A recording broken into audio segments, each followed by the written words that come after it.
Here, it's a development planning application 4175/21, a variation Sherford Housing Development Site. Tom, could you present your case, please? Yes, hopefully everybody should be able now to see the PowerPoint on the screen. Yes, so thank you. firstly, may I introduce myself? I'm Tom French. I'm a senior planning officer within the Urban Fringe team. Apologies due to having COVID, I cannot be with you in person today. And then further apologies that my presentation is fairly dry, as this application is concerning the wording of conditions. So there aren't a lot of jazzy photographs to be able to share with you. In terms of updates, since the committee report was finalised, we have had further submissions from the Plympton St Maurice Civic Society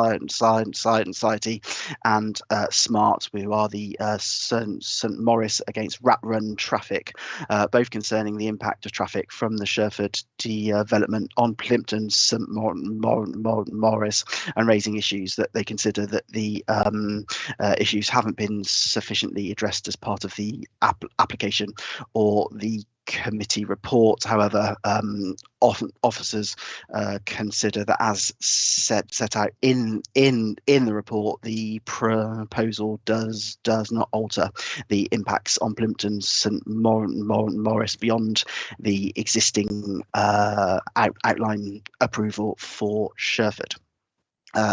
So moving on now, as you'll be aware, that the application is to vary conditions 48 and 50, which in the context of the development are concerning the delineation of commercial floor space.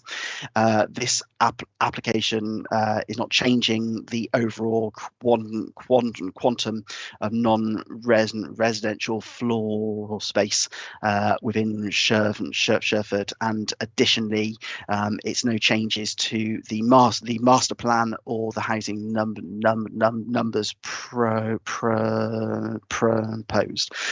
So the scope of it is in relation to the conditions which control the uses within the non-residential and the mix of uses within that. As stated, the application has been made to respond to the current market conditions and allow for the potential Freeport occupiers to come forward. Also, just to say that obviously following the most recent outline approval, which was the 2018, there has been a change to the use class order, which I will go into some more info in a bit, and we have amended the conditions to now reflect the new use class order, or I should say the amended use class order. The slide in front of you now is showing the extent of the Sherford development in hatched red. So obviously with Alberton in the southwest, Brixton lies to the south, with the A38 and Deep Lane running across the north, with the Deep Lane in the northeast, and Plympton lies beyond to the north. Moving on to the master plan. This is the master plan which was approved as part of the 2018 change to the outline consent, and the area in purple up to the top is the location of the commercial area to which this application primarily relates. The white area adjacent is the proposed park and ride site, and as we can see, the main street is running along the southern side of the commercial area, which then runs north to Deep Lane. Just moving on to the changes in the use class. In terms of the changes to this application. The main ones are the changes from the A and B1, A, B, and C into E, but also the changes of some of the other classes going into sui generis. So the E class now covers what used to be a lot of the kind of shops and cafes and restaurants, and then also offices, research and development, and light industrial. And then I've also just put a slide here showing the Class E, which, as you can see, this would have been the kind of old A1, old A3, old A2. That's a D use, but doesn't concern the change and changes here. And then the G uses, so the G 1, 2, and 3 are what would have previously been the B1, A, B, and C. So just moving on to the key issues, and we consider that the key issues are the fact that obviously the application has been made to respond to the market changes and the Freeport, and then whether the effect of the proposed changes to conditions 48 and 50 are in accordance with JLP policies. So I will go back to the master plan view, because that obviously just shows the context of Sherford as a whole, and back over to you, Chair.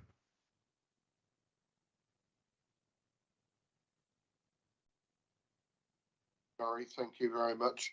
I was looking for something on here. Questions, members? Councillor Hodgson? Thank you, Chairman. My spirit. Yeah, I'd like to know who the Sherford New Community Consortium is. I mean, just a matter of who that partnership would be. And the second thing is, in terms of the changes of usage, did I read correctly that the school is being dropped? Can you answer that, please? Councillor Hodgson, the Sherford New Community Consortium are the volume house builders that freeze ownership of the site. So currently been over to work under the flagship banner of History Home or 50 Partnerships in Wimpy. And the second question, no, there's no proposals for one of the schools. Yeah, you've talked about changes in the market which have led to changes of use, and also obviously at the time there was a restriction on usages. Could you just give a quick précis as to what have been the changes in the market, and also what were the reasons for imposing the initial condition restrictions on the usages in this particular site? Thank you. Can you answer that? Yep. So in terms of the market changes, as part of the 2018 consent, a commercial board has been set up to consider potential uses that come forward and to look at the market conditions. There has been a lack of demand for the B1, B2 uses, with a higher demand for the B8 uses, which are the storage and distribution. I think that there are kind of two themes along that. One is the kind of increased amount of online shopping, which was then exacerbated by the pandemic. So the greater demand for those kind of storage and delivery uses have grown.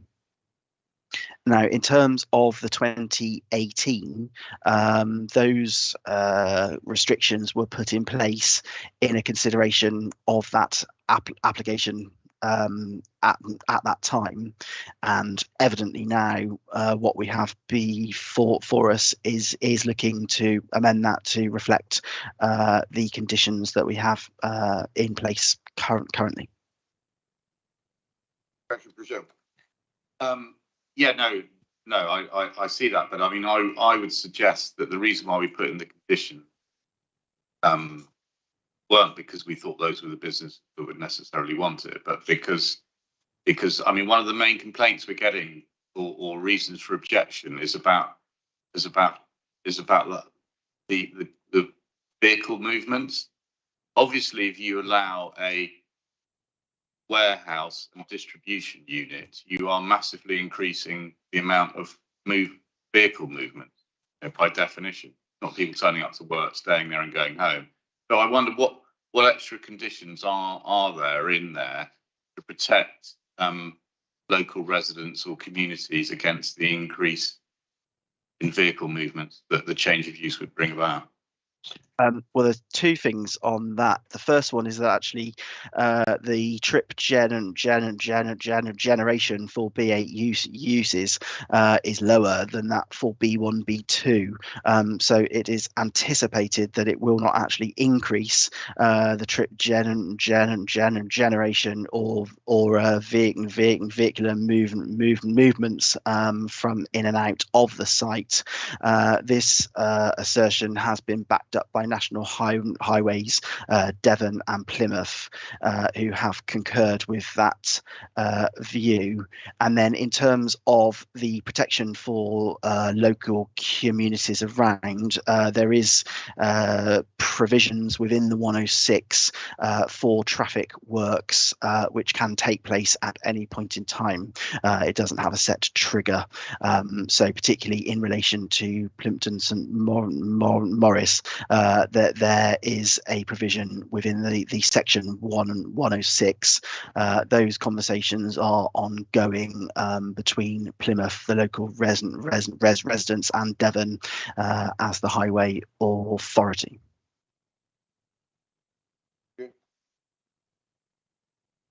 Councillor Panel.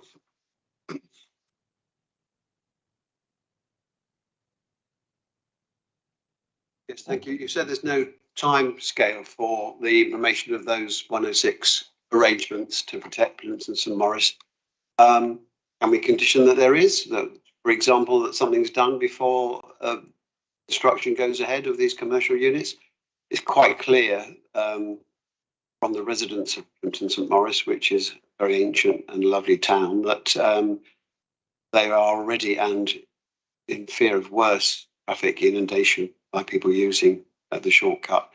Can we condition it that we see some work before the units are occupied? One for you, I think. Yeah.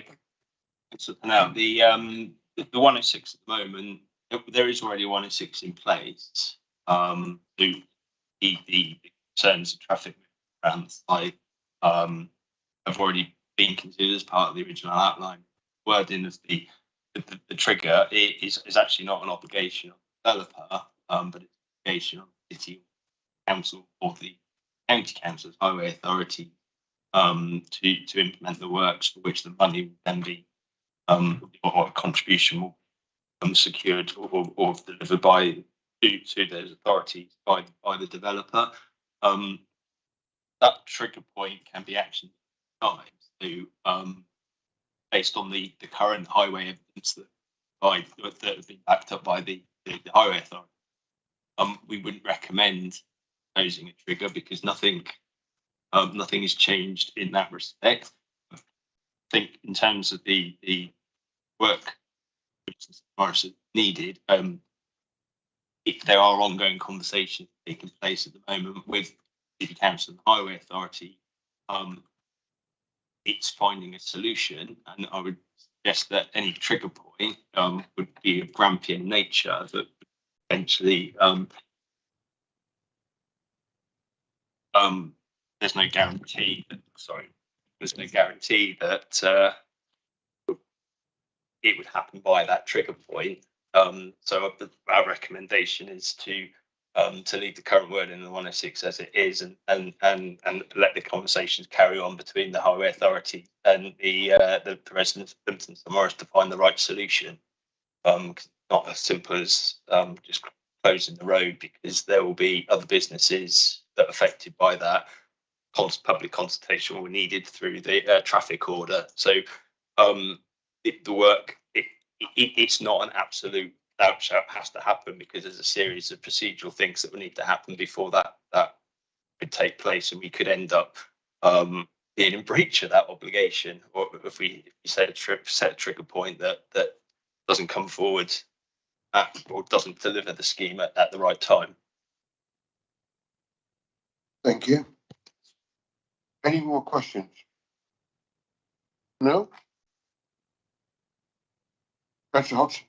Thank you. Yes, Chairman. I'm actually quite concerned about what the implications of this are, because it's, with the new development, and this was meant to be the sort of like the shiny, bright, eco-friendly development years ago. And obviously, going back to 2010 or whenever it started its journey. And by the time it even came to planning all those years ago, which both you and I were on the planning committee at that time. I mean, I'm just concerned about the fact that this is all it's meant to be designed to actually allow people to have work. And it's one of the things in the discussion is that there will be fewer local jobs. It's distribution centres, people turn up in a big truck, drop stuff off, and it goes off to another load of trucks. There's a problem I already have in Staverton with, one of the big commercial operators there, which has grown and grown into more of a distribution centre. And I think, it's not great. Sorry, What I'm saying is, I think what I was going to say was, what assessment has been done to show, I understand that, the broader assessment of like, there's a growing market in sort of internet purchases and the kind of work that the needs that develops. But I just, wonder really whether a very full assessment has been done to understand how this will really affect the overall going forward with Sherford itself, because it isn't even finished, and we're already sort of changing the goalposts. And I think those goalposts that were set at the time was around placemaking, and I noticed that placemaking has issued a couple of cautions on this. So I just wonder really whether what kind of assessment has been done to give us a really good picture of what is being proposed here, rather than just, it's so easy to just say yes, isn't it? And then find that it made a massive difference to how things travelled forward at Sherford, which it'd be nice to feel that ultimately at Sherford, however long it takes, it becomes something that is actually the Milton Keynes of its time, or Welwyn Garden City, should I say rather. That's of concerns, please. Yeah, Chairman, we have got an economic development call. If any questions around commercial market want to be asked, then from the sort of planning response, I think that the situation has changed in the last 10 years. That was a basic question. But Mr. French has already alluded to the working from home, and the evidence that we have got is the lack of office demand. So the original permission was very office B1, very office orientated, and if we look at the original conditions, the lion's share of the B class allocation was around the office use. So a lot of work has been done with officers in the background around looking at the current market. And Mr. French alluded to that sort of commercial board where economic development officers are on that. And if the site won't deliver if we held out on the current conditions. So work has been done, and I think there's a policy change as well. So where we were 10 years ago with the original Sherford AAP, the JLP policy has changed the emphasis of what employment provision is being provided at Sherford, and we believe that the current application is responding to a market need that is different today than it was when that permission was originally granted. And one of the conditions that we have sought to impose, because I hear what you're saying, what we still believe around that placemaking point, is that we have got a package here that we believe is, or officers are recommending, is in line with the planning policy of Sherford and the Plymouth policy and the wider JLP area. But to ensure that there are local businesses for local opportunities for local businesses set up in Sherford, there is that condition we have recommended in condition 50 around a minimum of 3,000 square metres of units have to be made available around in units of no more than 500 square metres. And so Mr. Shears is on the call, may be able to sort of step in. Well, perhaps, for sure, can we? That condition has been developed with discussions of meeting at the local market need that Chris deals with. Can we have him? Can't see him on there at the moment. Is he online? Here's, or you've got to call him up.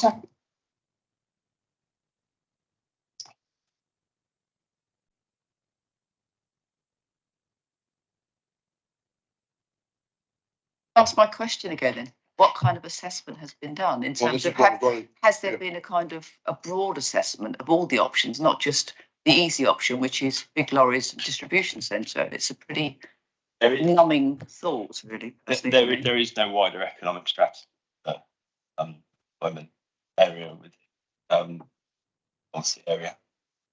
But beyond that, so not looking at the rural community. I mean, it's like the thing, if you put a road in, you get more cars. If you put a cycle lane in, you get cycling and pedestrian use. It's like, you know, what you put in for infrastructure really drives the changes. And I just really fear that once big storage units are in there, we're just going to see it just turned into kind of a dormitory town with big sheds and big vehicles moving around, which is completely not helpful to our climate emergency.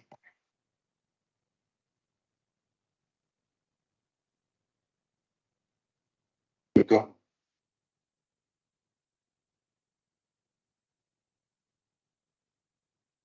See if we can get that answer to your question. And also, Chair, just on that, Yeah, well, I mean, I am slightly concerned because my understanding is that we have a very long waiting for our business units within the South Hams. So perhaps they could tell us what the waiting list is for business units within the South Hams, because what they're telling us here is that there is no need for it at all. So rather than having those business units, they're just going to have a massive storage unit. I'd like to see some empirical evidence about that, please. So what is the waiting times, and how many people are on our waiting list for business units within the South Hams? okay. Mr. Brook, would you have an answer to that question or not? No.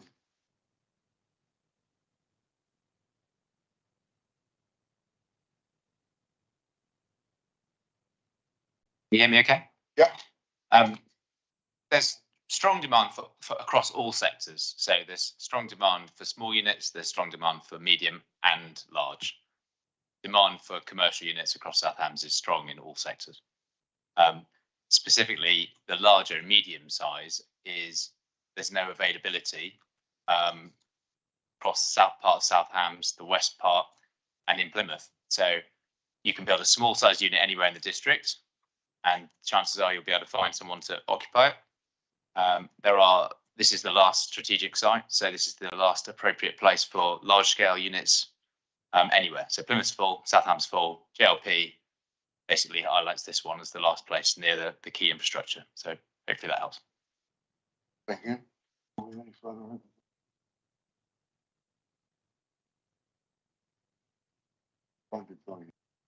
got me to ask my question again, Chairman? Chris Sears, I haven't actually been asked. we're trying to get on to Chris Sears at the moment to answer your question. And he said I can see he's trying to join at the moment, so we'll just bear with that for a second because that's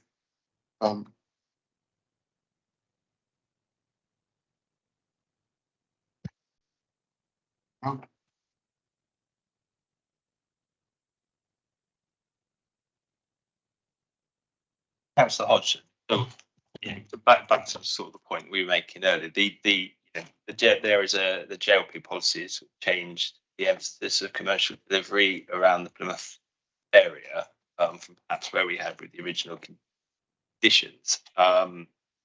So what we have here, the application is responding to the latest policy positions. Mr. Brooke has highlighted that this is a strategic allocation. So to an extent, we are also responding to the strategic commercial need.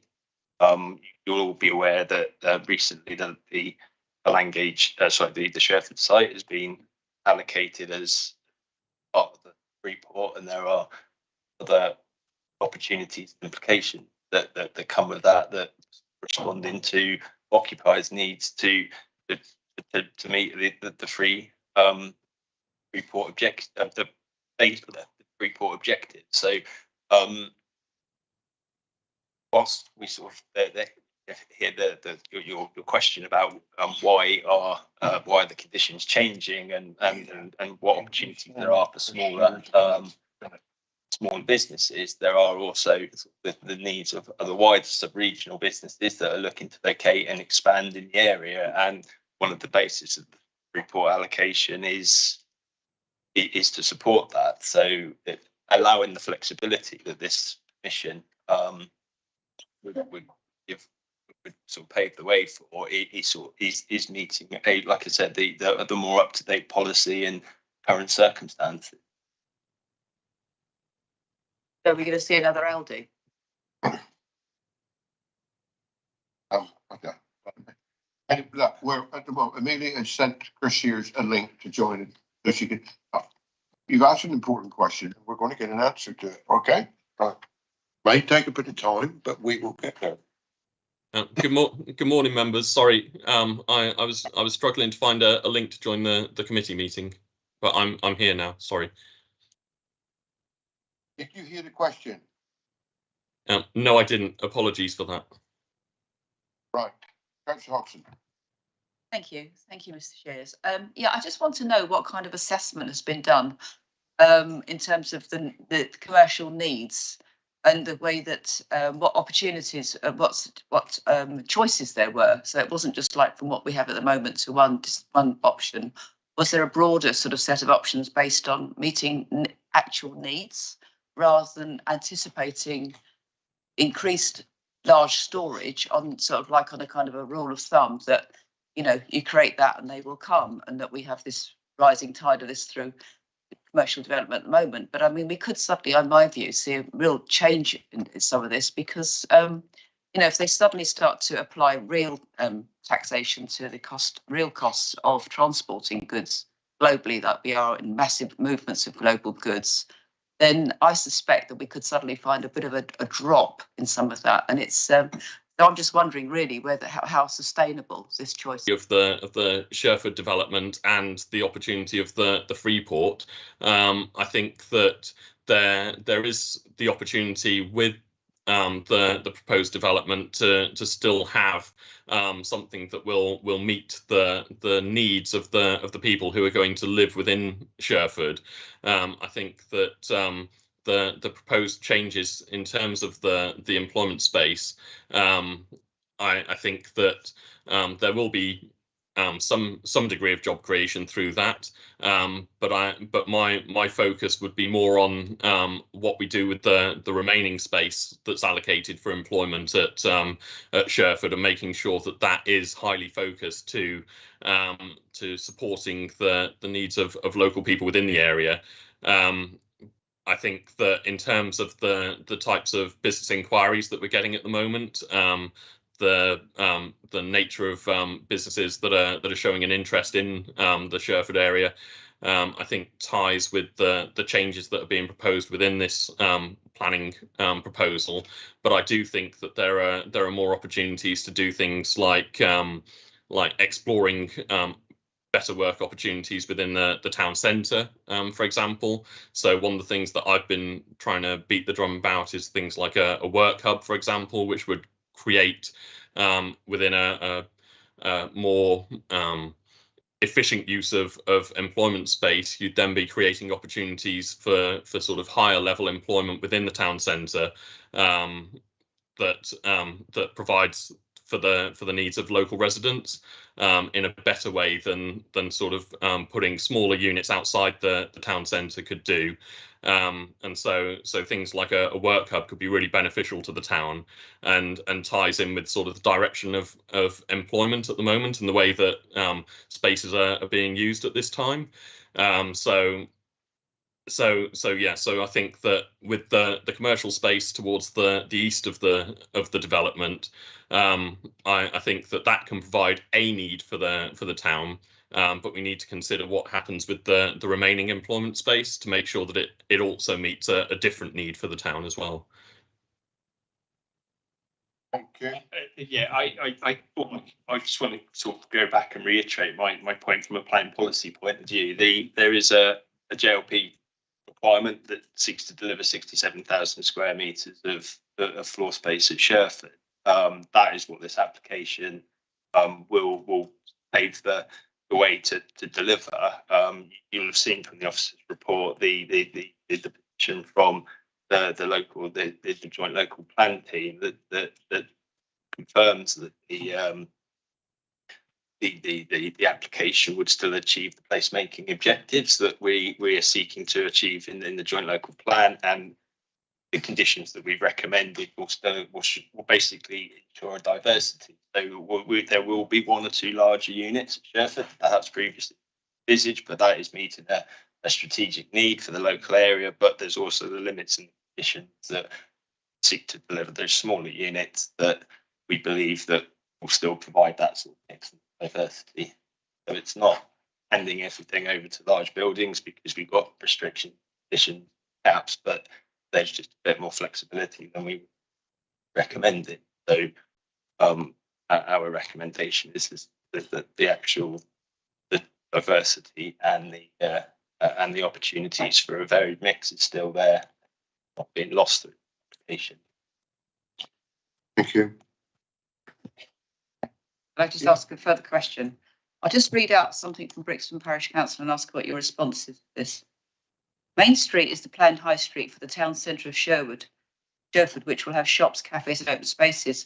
A high or increased level of regular, additional large and small commercial vehicles will impact on the developing identity of the town centre, increase noise and disturbance, both by day and night, and will increase the risk of polluting emissions in those residential and business areas where health and well-being of Sherford residents and visitors should be paramount. How does that weigh with what's being proposed here?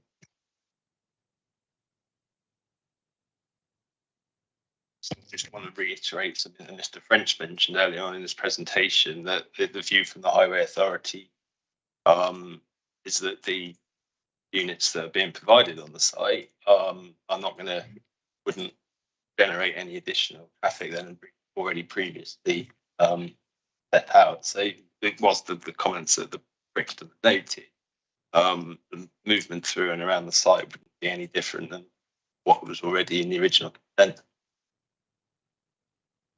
Thank you. If there are no further questions at this time, we'll now move on to an objector, Mr. Paul Ottewell. And you were on there earlier. I can see you on the screen. Can we hear you? Good morning. Yes, we can hear you. Sir, you have 5 minutes. Chair, thank you. Committee, good morning. My name is Paul Ottewell. I represent the Plympton St Maurice Civic Association, an organisation formed more than 50 years ago when the village first became a conservation area. Our aim is to encourage preservation of the area's land, buildings and history. We're not associated with any other special interest group that may have made representations or approached committee members directly on this subject. The Civic objects to this variation order on the grounds that the Development Consortium has not yet fulfilled its obligation to protect our conservation area from the traffic generated by this new town. You've heard planners argue that our objection, while grounded, is not relevant to your decision this morning, since the modelling suggests that trip generation is not materially affected by the variation order in front of you. Tom's argued that holding the development consortium to the 2006 section 106 order is a conversation for another day in another forum. I respectfully disagree. We can't wait. Harm is happening to our community now.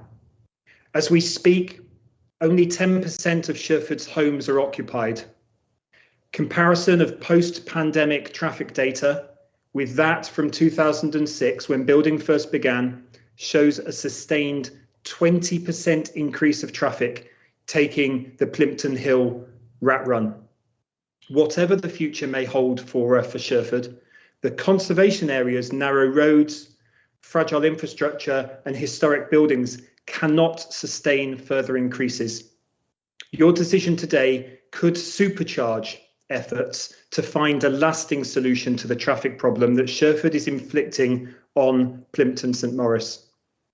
On impact, Sherford cannot claim to be a sustainable development in line with the Better Lives for All agenda while it is generating traffic to the detriment of an adjoining community. Southampton's District Council has a vaunted environmental and responsible development policy portfolio. The Council and the Civic Association have shared equity in protecting, conserving and enhancing the built and natural environment as a common good. Traffic, noise, vibration and pollution do not respect planning boundaries. And so the Civic asks for your help in bringing the impact on the environment of Sherford's peripheral communities into this debate. The problem is that Plimpton St Maurice lies on the fastest route between Sherford's proposed commercial zone and central Plimpton and beyond. This is an undisputed and easily verifiable fact. The planning improvements for the Deep Lane flyover will not change this. And despite 6 years of building at Sherford, Plimpton St Maurice remains unprotected. There are solutions. Now we need impetus from elected representatives. The nuclear option is to close Plimpton Hill route into the conservation area to motor vehicles altogether. I mean, this would be blunt, but a cheap solution consistent with the 106 order. The community would argue that a more sophisticated technology-based solution is available in 2022, but this would require a substantial uplift to the £25,000 that was set aside in 2006. We acknowledge that the consortium is amenable to such an argument, provided all parties can agree on a lasting solution. The Civic therefore invites the Planning Committee to recognise our common cause and to defer this variation request until such time as a sustainable solution to protect the conservation area is in place. The community I represent is impacted by traffic today. Your decision to defer would focus all parties on finding a solution next week or next month, rather than next year or the year after that. Thank you for your attention. Thank you very much. Don't go away. Members, if you have any questions.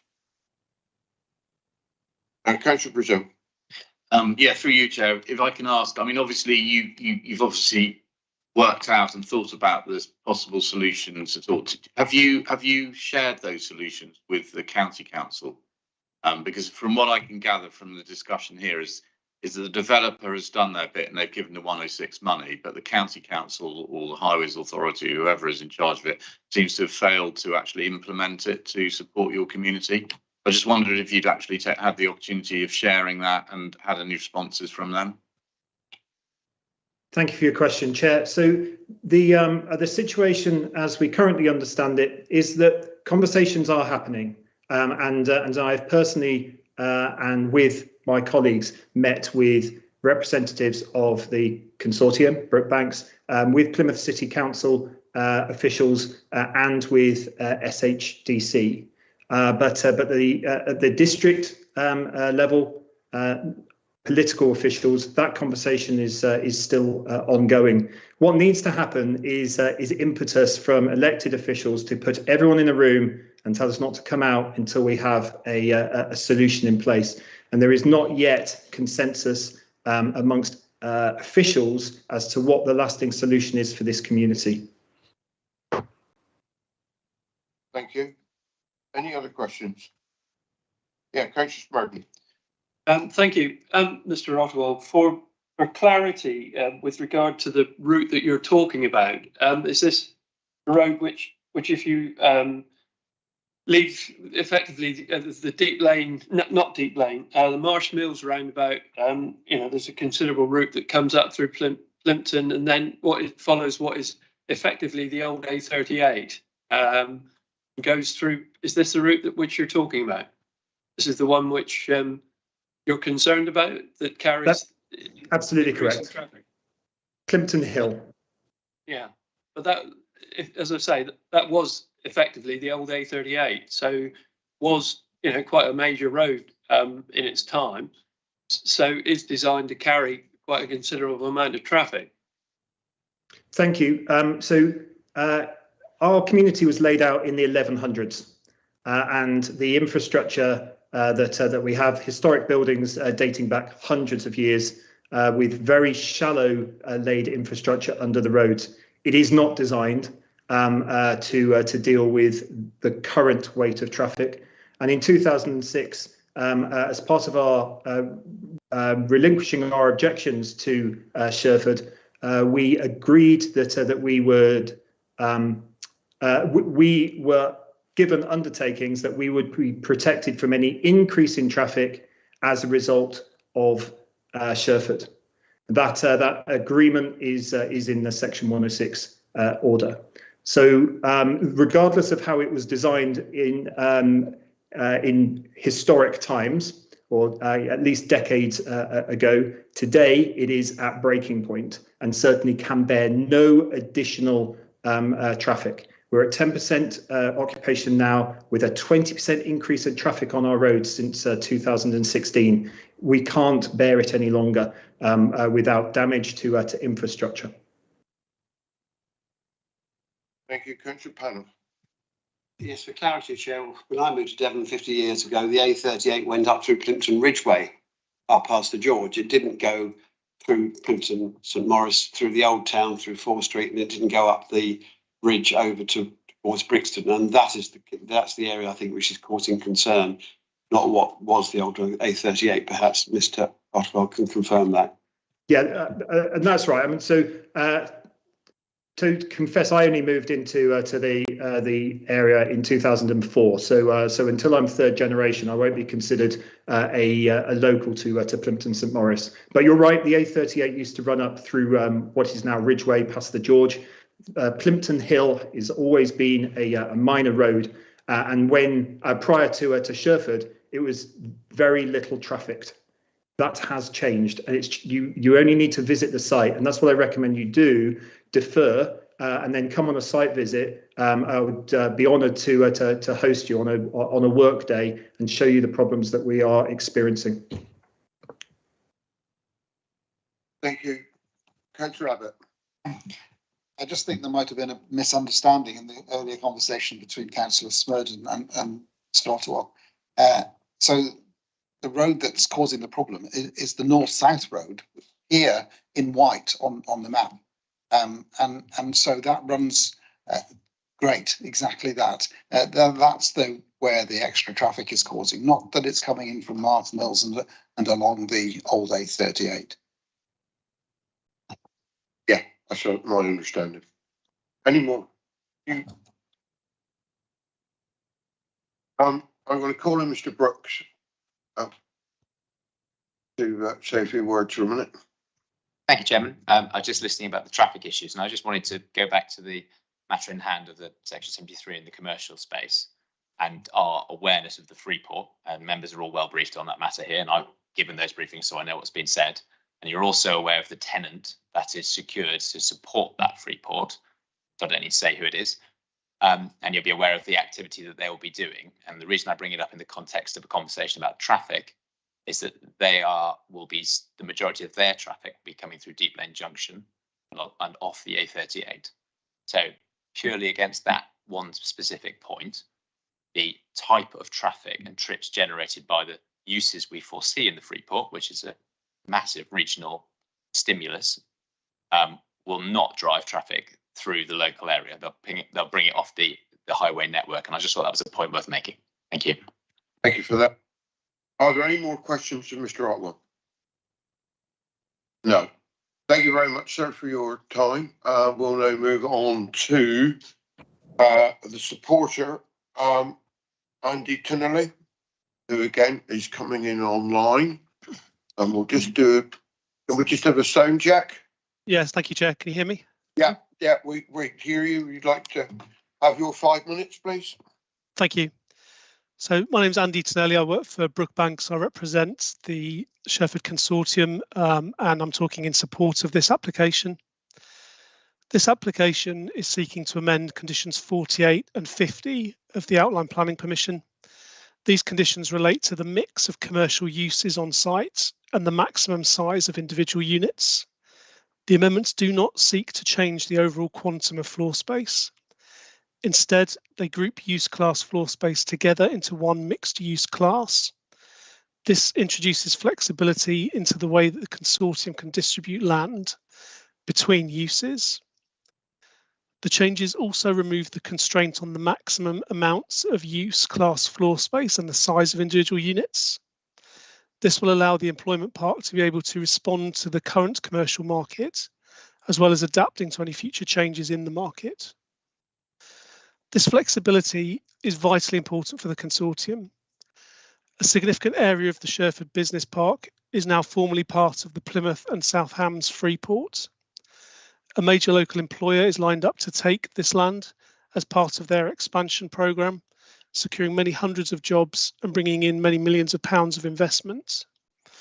Being able to react to their needs and provide the facility they require by amending these conditions is critically important in securing this employer. In addition to this, the COVID pandemic has changed the way that people both shop and work in the country. There's been a nationwide move to more flexible working arrangements, such as working from home and hot desking, with a resultant decline in demand for office accommodation. At the same time, demand for online shopping has increased manyfold, creating a need for facilities capable of making fast and efficient delivery to homes. The changes requested in this application allow for these lifestyle changes to be delivered in Sherford. In summary, the requested changes will introduce the flexibility needed to be able to cater for the latest market demands and a wider range of end users which are otherwise constrained by the current conditions, including the locally and strategically important Freeport initiative. The changes to the conditions will increase the potential to sell land at the business park and avoid having vacant property sat unoccupied. Thank you, Chair. Thank you very much. Members, questions? Councillor Brazil? Yeah, you've referenced an employer. Could we have their name, please? Is that possible? I'm not sure that we can disclose that at the moment. Well, I'm sorry to say, if you can't disclose it, then I can't draw any conclusions from that, and therefore I'm not interested in that particular piece that you put in.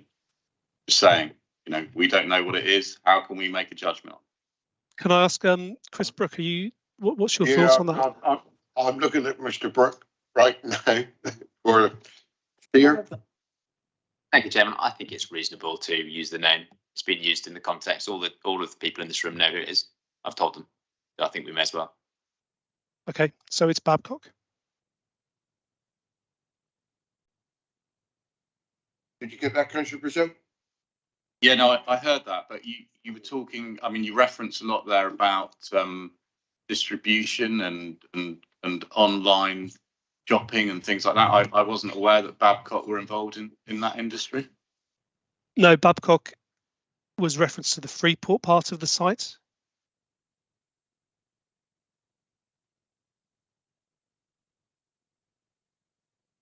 Okay. Councillor Hodgson? When I asked at full council a few weeks ago about our Freeport investment, I was told it was only Langage Park that was involved from South Ham's point of view. Apparently what you understand is not correct. Apparently, this has been invoked. Yeah. That's what I thought, and I was told it was Langate. Okay. Any more questions? Councillor Long. Thank you, Chairman. Just sort of clarification with regard to Babcock and the Freeport part of the site. What proportion of the use classes would Babcock up in there? Because obviously you're talking about limits and everything else like that. Give us an idea of sort of what would be left after that, so to speak. Because you've talked about distribution of their large metal box sites. So the Babcock element is likely to take up about 30,000 square meters of the 46 that's proposed business park area. Right. Any more questions? Right. Thank you very much. We'll now move on to. We haven't got anybody from the parish council. No. So, board member, Councillor Brown. Thank you very much indeed, Chairman. And first of all, I should outline the reasons why this application is at committee. I've made a tendency to bring most significant Sherford-related applications to planning committee for the purposes of consistency. I feel they should be heard before the committee and for no other reason.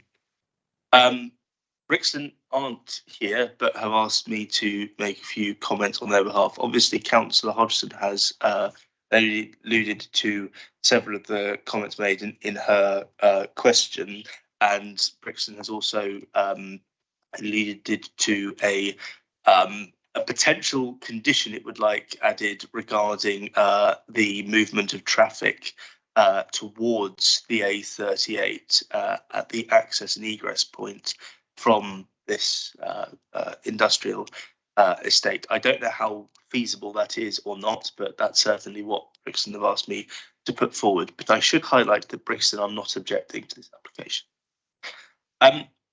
Sherford, I've said this on each occasion that I've brought an application to committee regarding Sherford.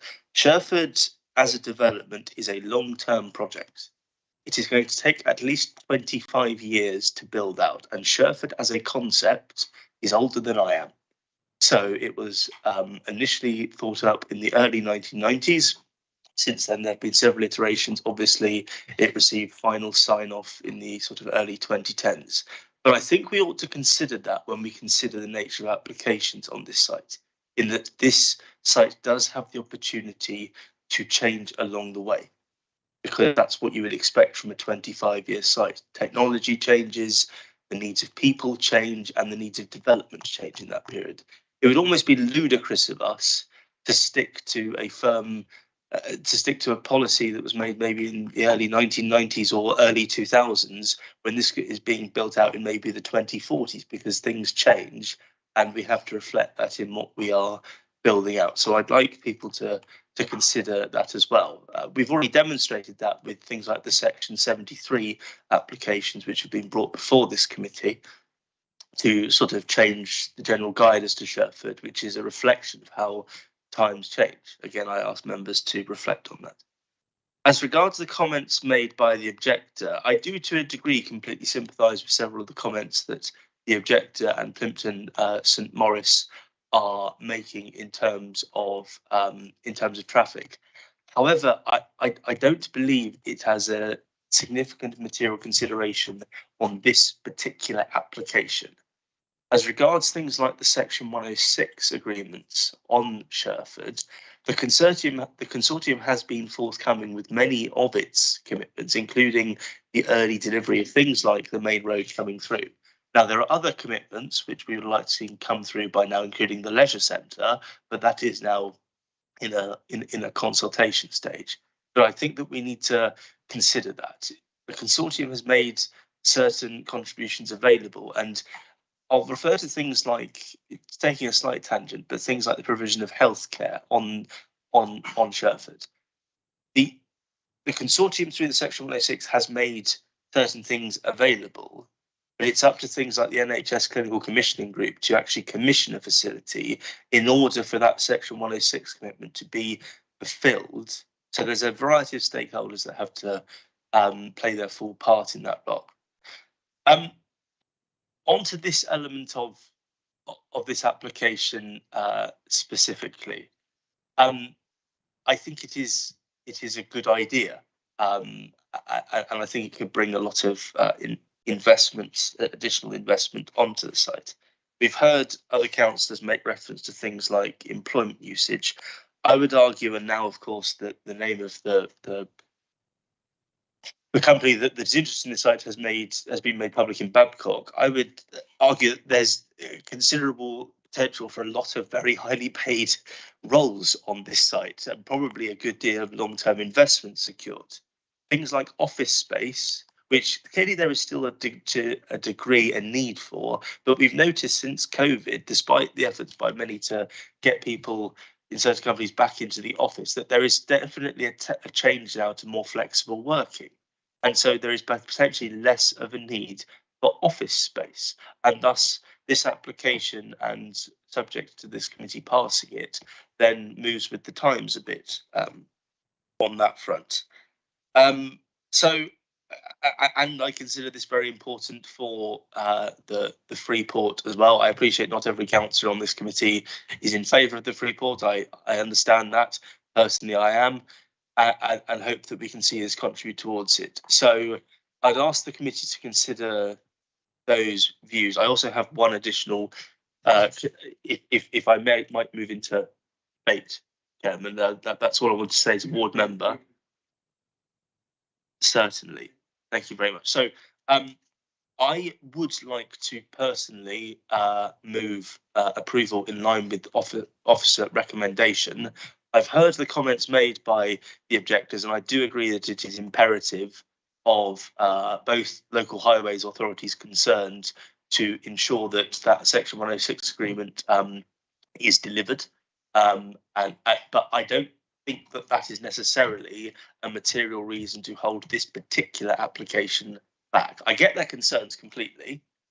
I live fairly close to that area, so I travel about around it, but I don't think it specifically concerns this particular application. Thus, I don't believe it would be a reason to reject this application.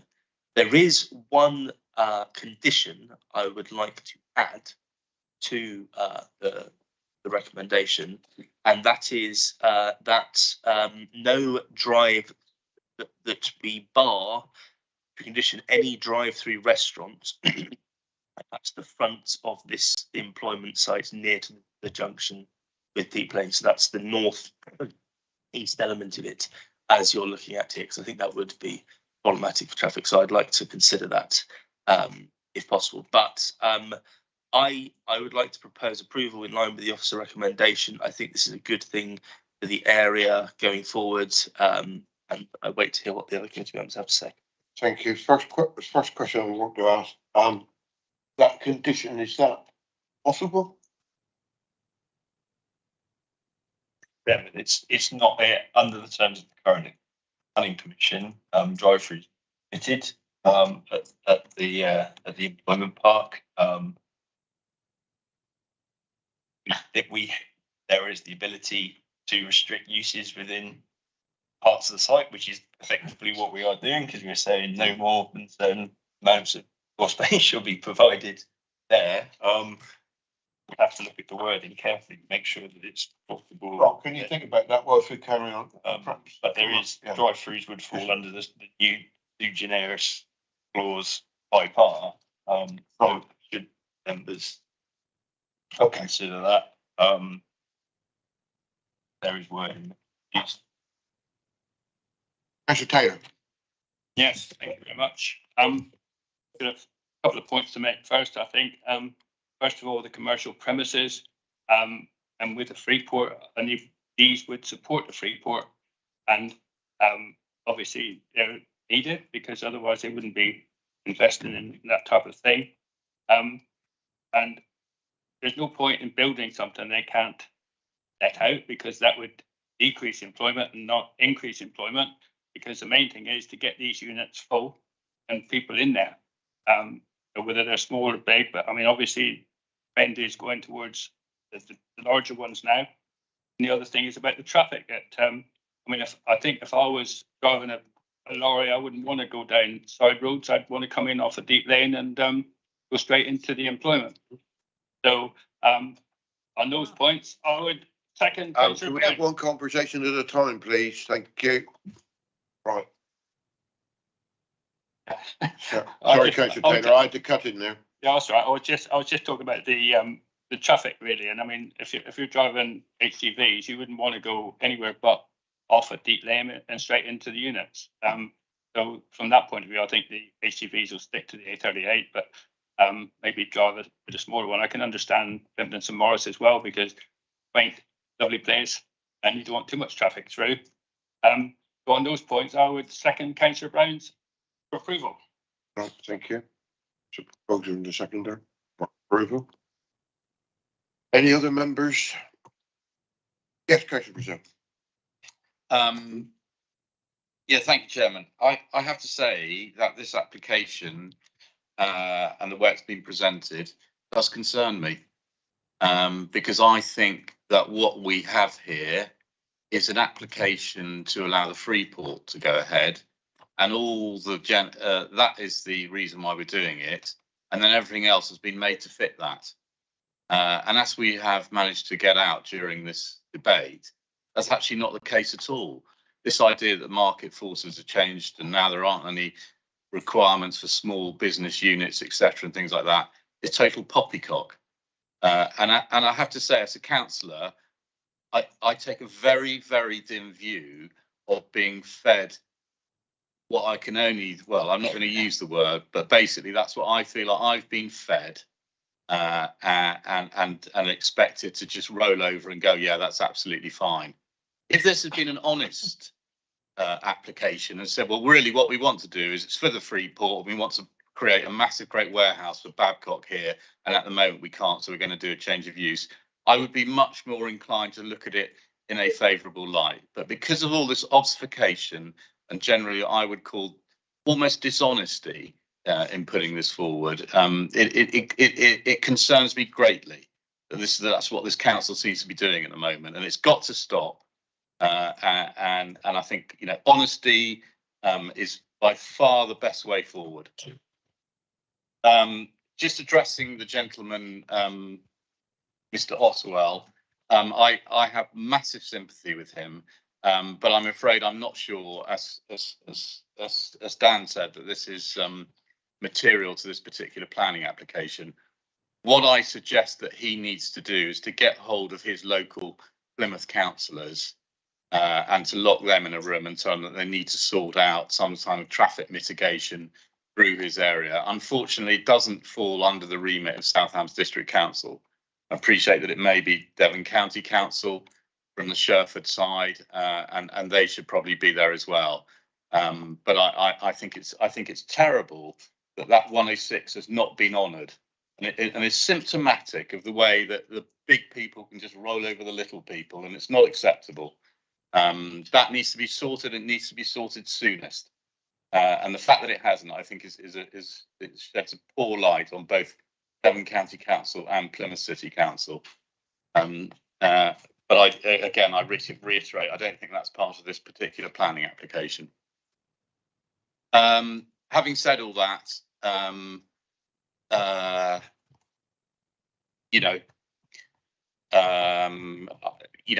we've heard that half of it's going to be for Babcock, the other part, and presumably that being the Freeport as well, so they'll be getting loads of tax breaks. Probably someone like Amazon.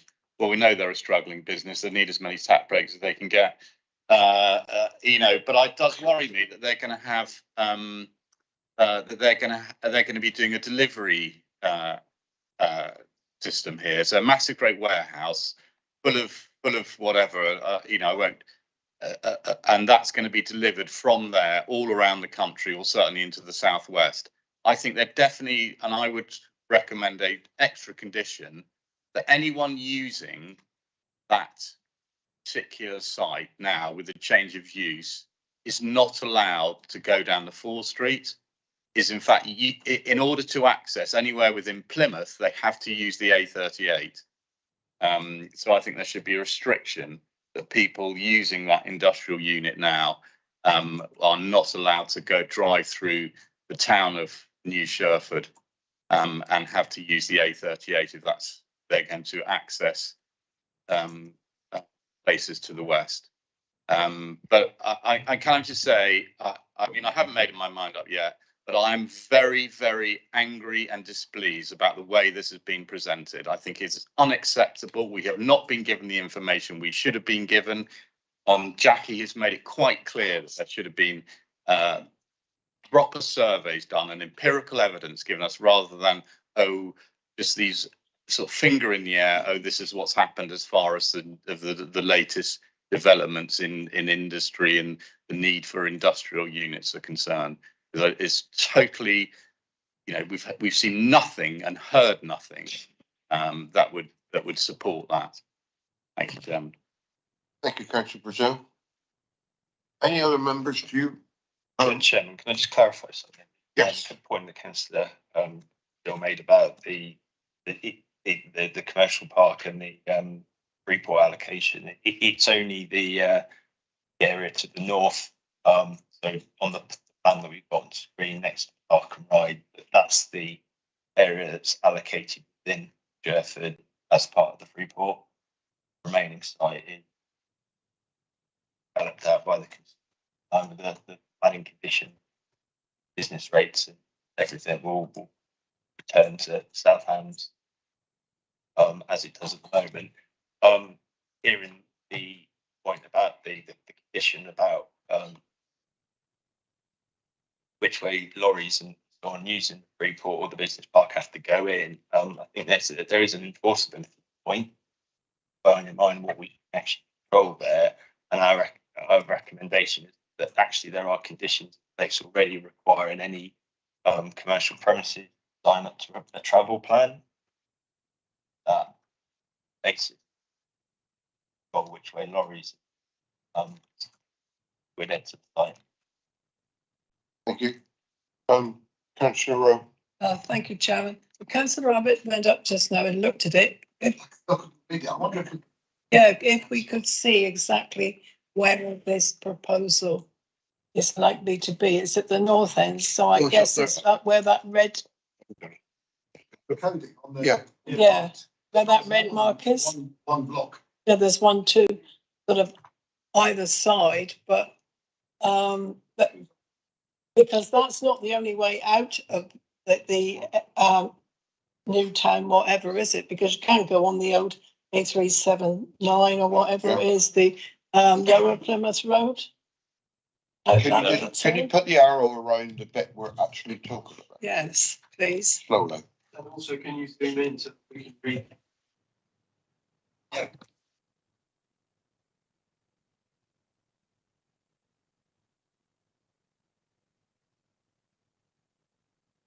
It's not very clear unless you've got exceptional eyesight. That's better. Better. Right. We'll put it in. The bit that we are talking about today, as I understand it, is in that. Chairman, could I perhaps allude to something here then?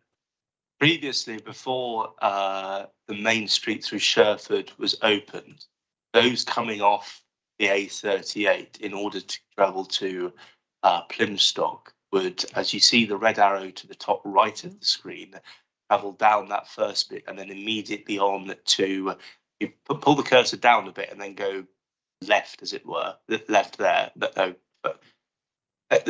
Basically, it used to, I think it was called Ridge Road. That is the road where the hedge was literally lifted up. Yeah. Yeah, and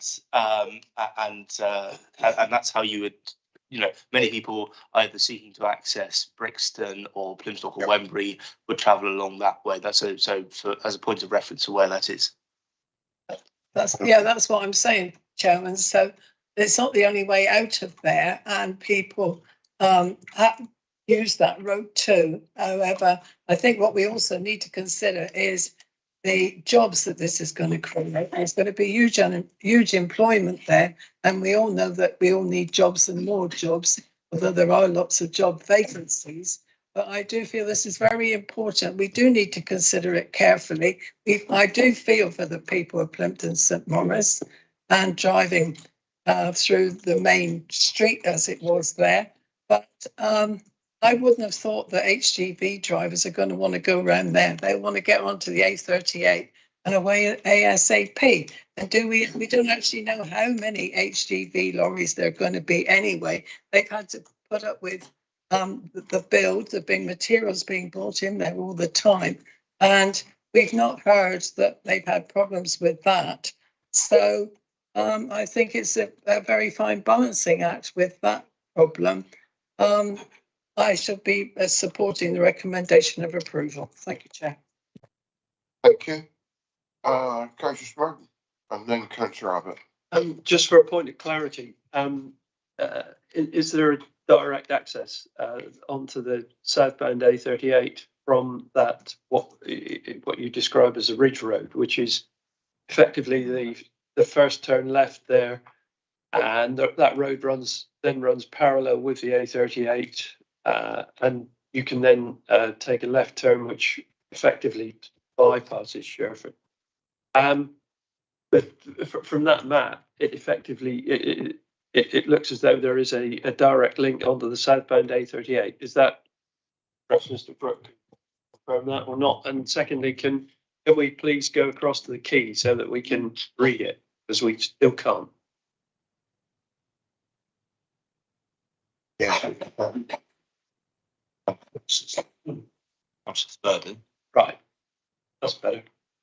The answer to that question is that there is no slip road there at the moment, but under the terms of the current planning commission, there is proposal for a slip road to be put in place, 1,300 houses along that white line, just going off the screen, but either 106 to highway improvement, or basically slip roads.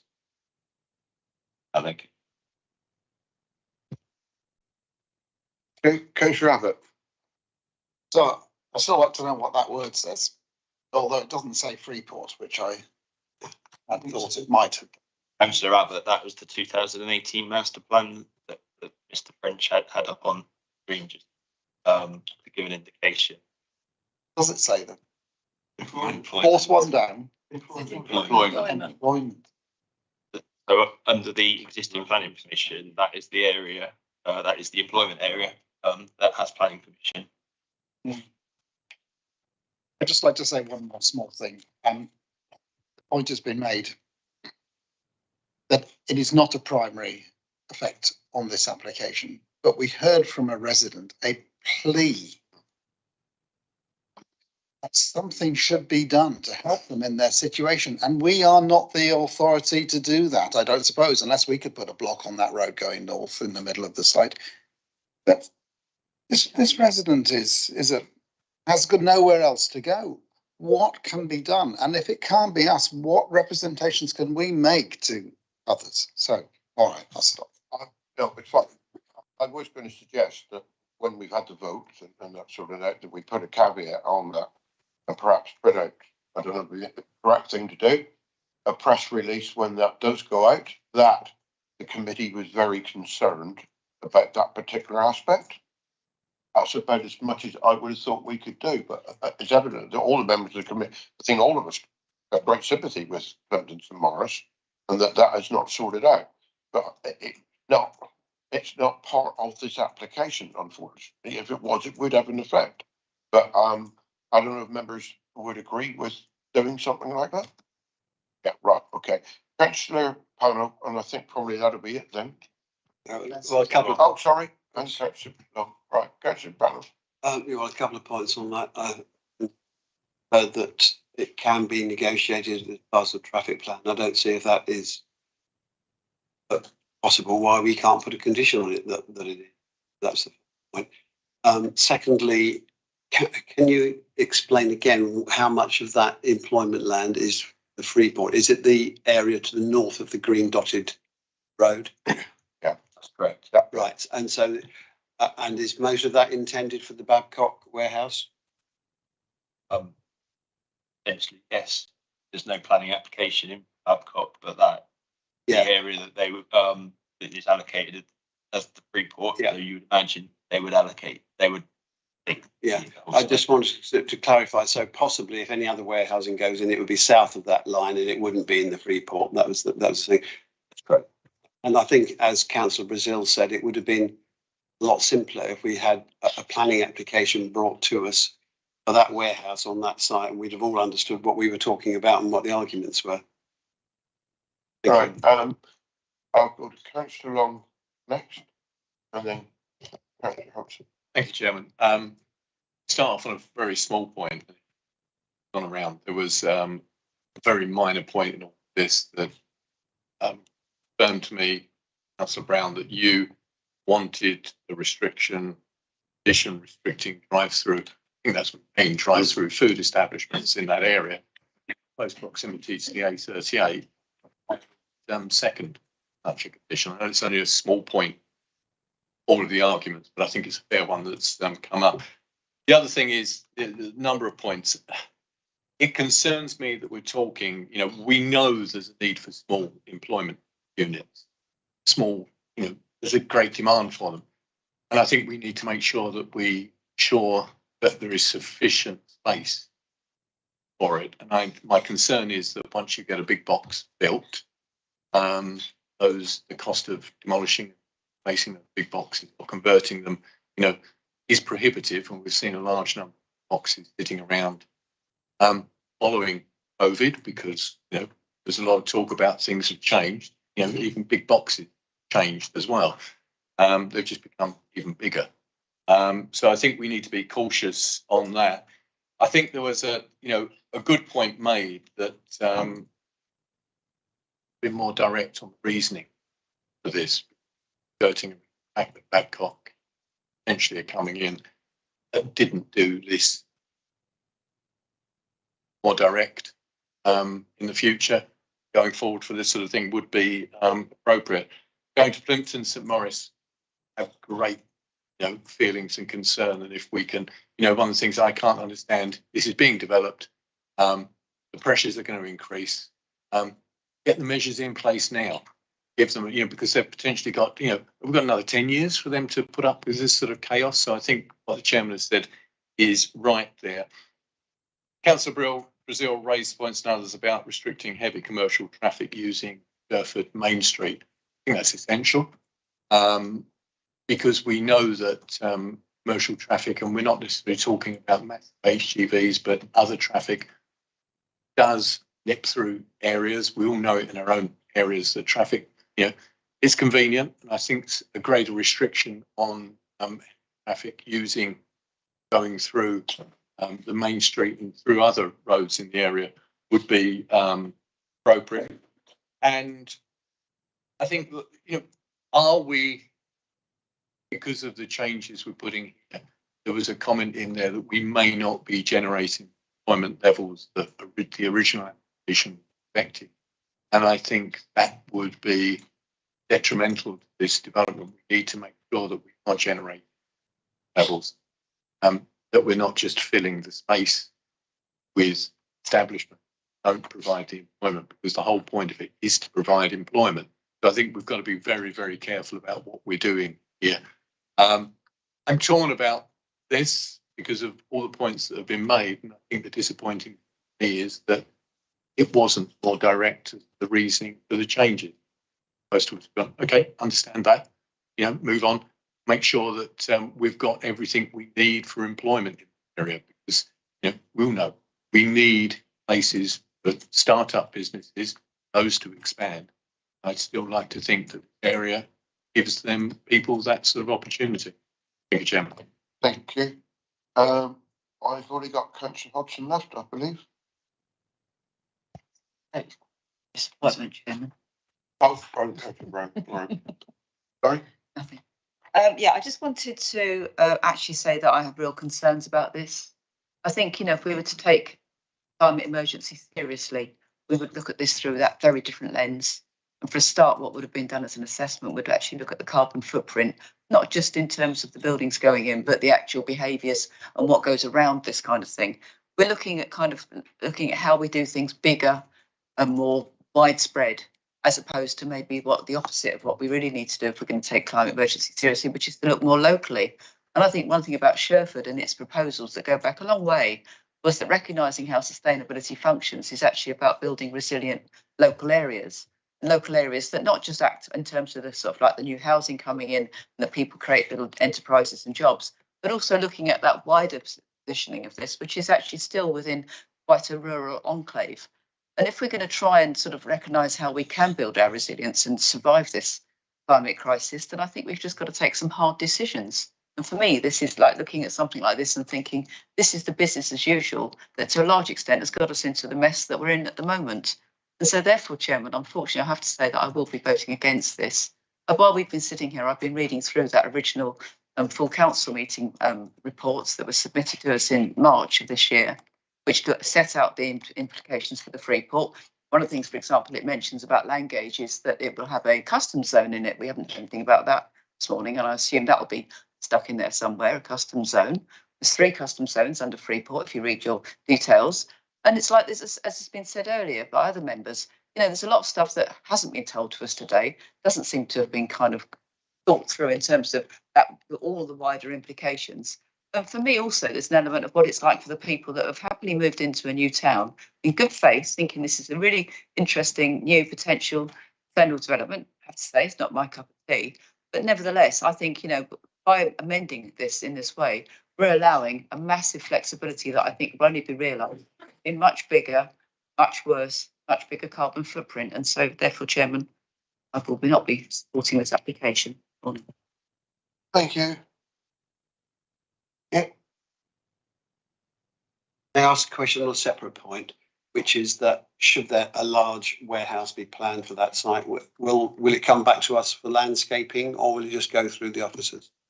Because that's a very prominent site and very visible from the south.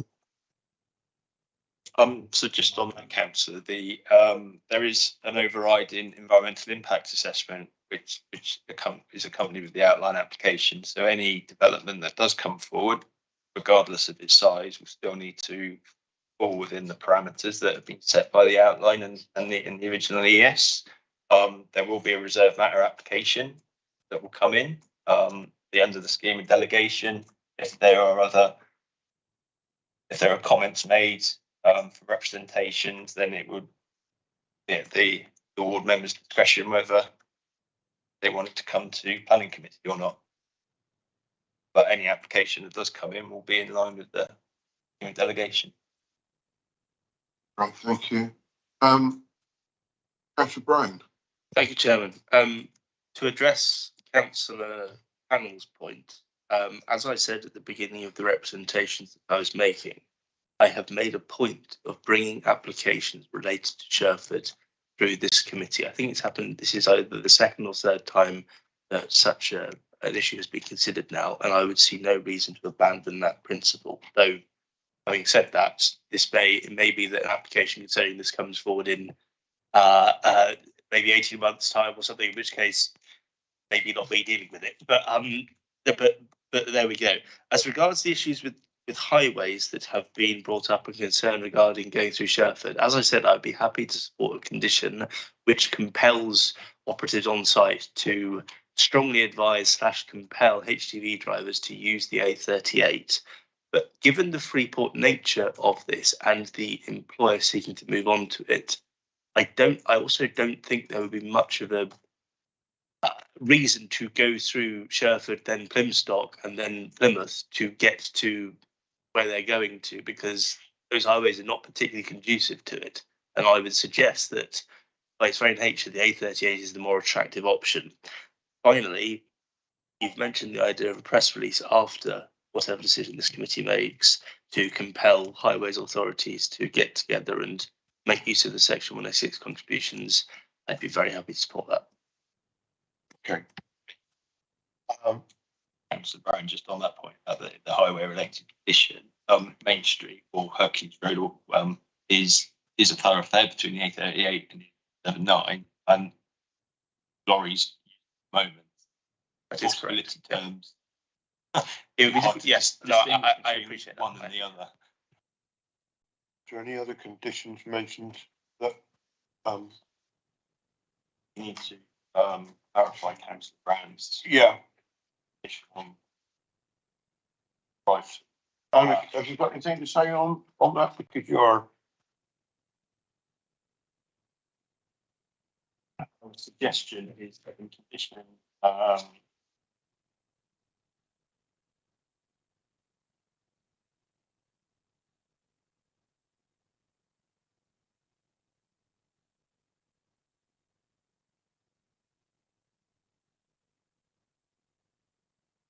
condition 48 where we have an additional bullet point that think along what Councillor Brown is suggesting is that there shall be no hot food premises operating drive-through located in the commercial area. That's probably the legalese better than going through no drive-through. Yeah. Just on that, you're talking about fronting Main Street or anywhere with it. I would suggest anywhere with the employment park. Is that a highway simply reading? Check that again. Is that highway reading? I would suggest so. Yes, that does at least have start. You don't want to have additional queues. But that I mean, there's only a few other drive-throughs in the vicinity of sort of Plymouth. Well, there's only one other drive-through in Plymstock, which is a McDonald's by the Pomfret roundabout, and you see the congestion. yes. Which I've caught up with several times going through a drive-through. So I think anywhere on the plan would be appropriate. So highway safety and the function of the network. Yes, please. Are we happy with that wording? Okay.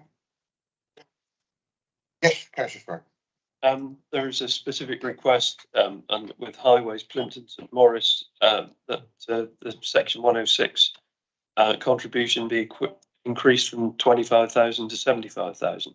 Are we able to? That's a no.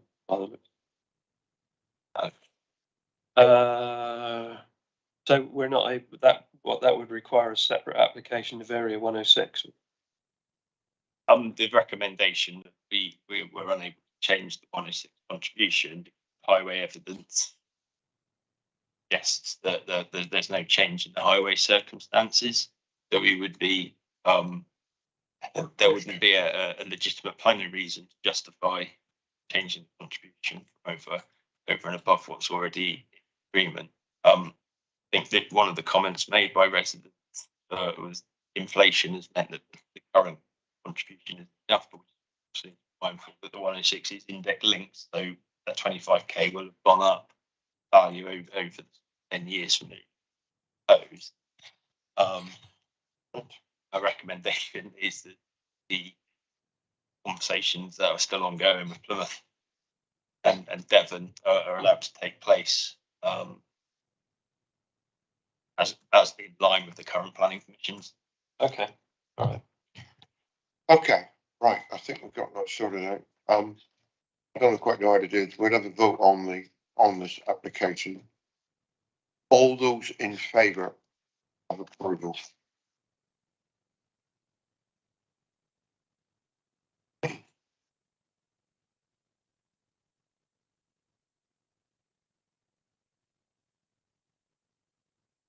Okay. Those against? Two against. And one abstention? Councillor Brazil. Right, that application is approved. I don't know how we're going to do it. We're going to look into how we can, when we make it goes out.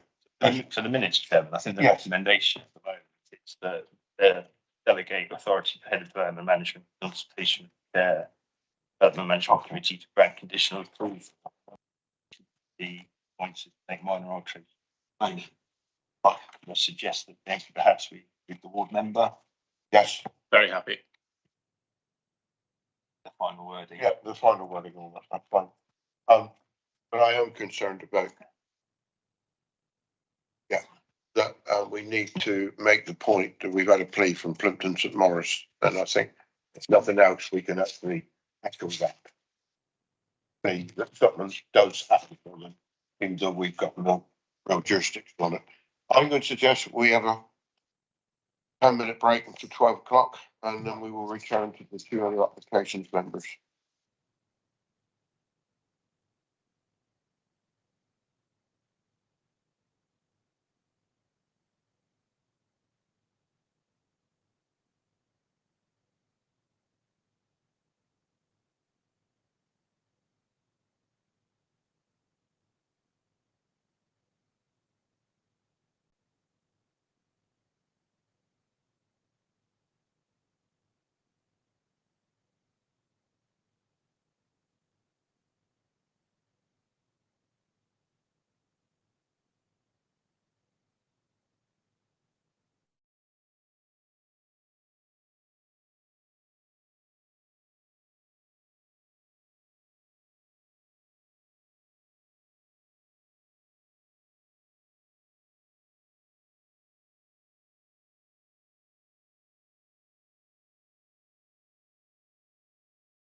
Members, we assemble. Thank you. The next application is Land West End Garage, application number 1159, Blake 21 Bull.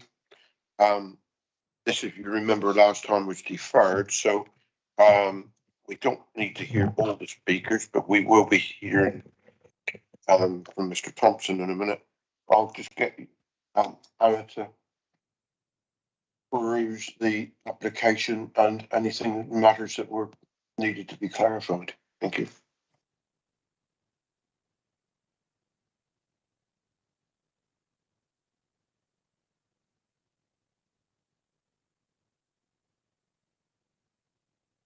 There you go.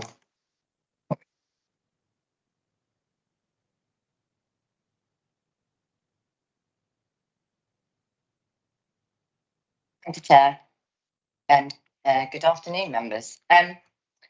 Members will recall, sorry, trying to move these on.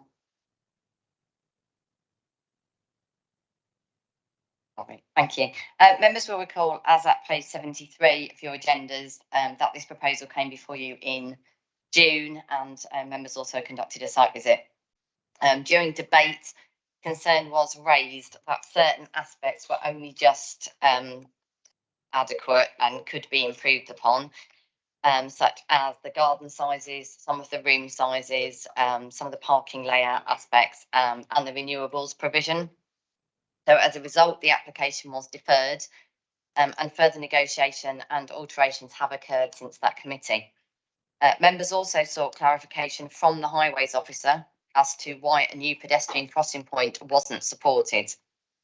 The changes which have been made are as set out on pages 74 and 75 of your agendas, concluding with an explanation from the Highways Officer, who actually gives his apologies today, he wasn't able to attend, he's on annual leave, that under a level of certain footfall, formal crossings are actually less safe than informal ones, and that neither a pelican nor a zebra are recommended in this location due to safety reasons. I'll take you through a couple of slides to show the changes that have been made, but it's considered that the alterations and the explanation provided by Highways have addressed the concerns that were raised by members in the last debate and at the last committee, and I understand that both the ward members are now content with the scheme with those changes. I'll take you through changes. So there's an aid memoir site we're talking about at West End Garage.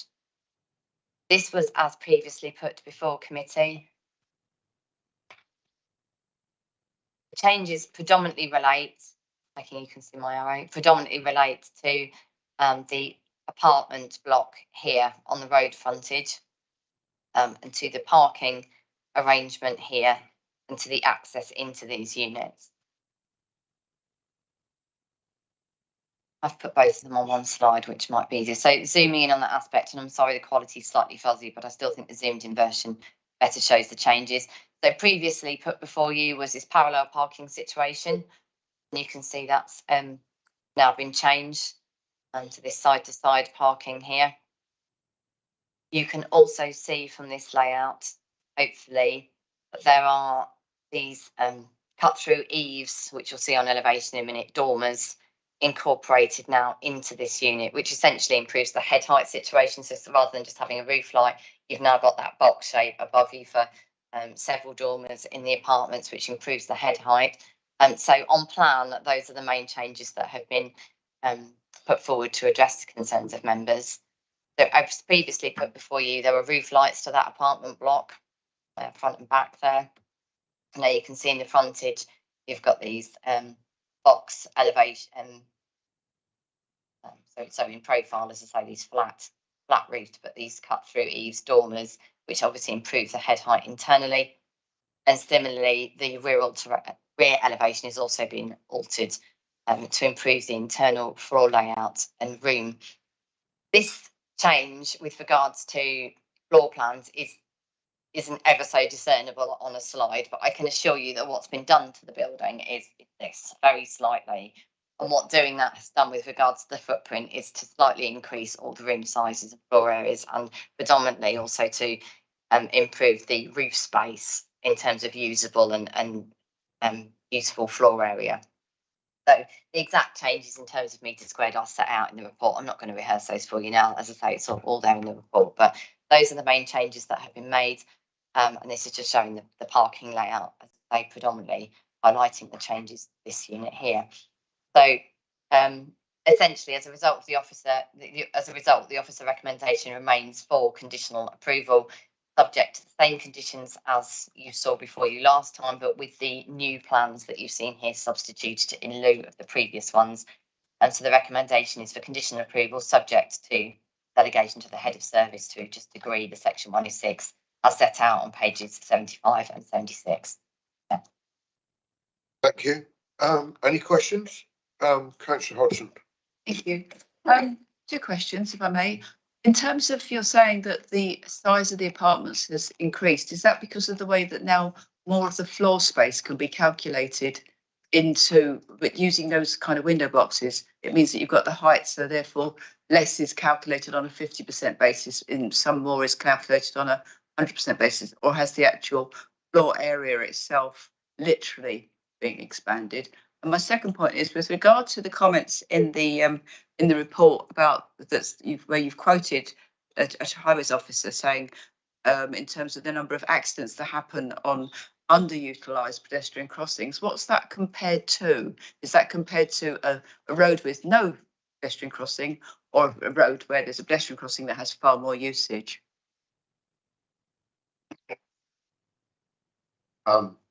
Can I go to your first question first, through you, Chair, if that's all right? Yeah, fine. But I might ask you to repeat the second one, sorry.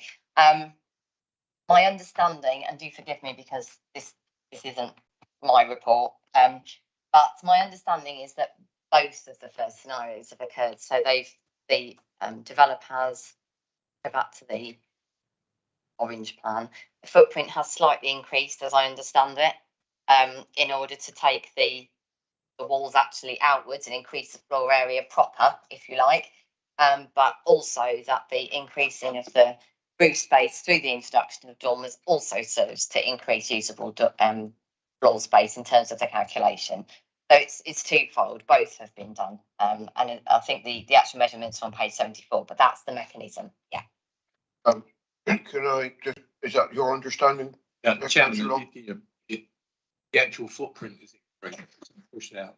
Eaves has gone up slightly, so they've managed to sort of change pitch, so the actual amount of space, usable space, has increased to the point that I'm satisfied what we've got is livable, good livable. Cramped in. You're not banging your head, and plus the dormers going in, it just changed. Thank you for that clarity.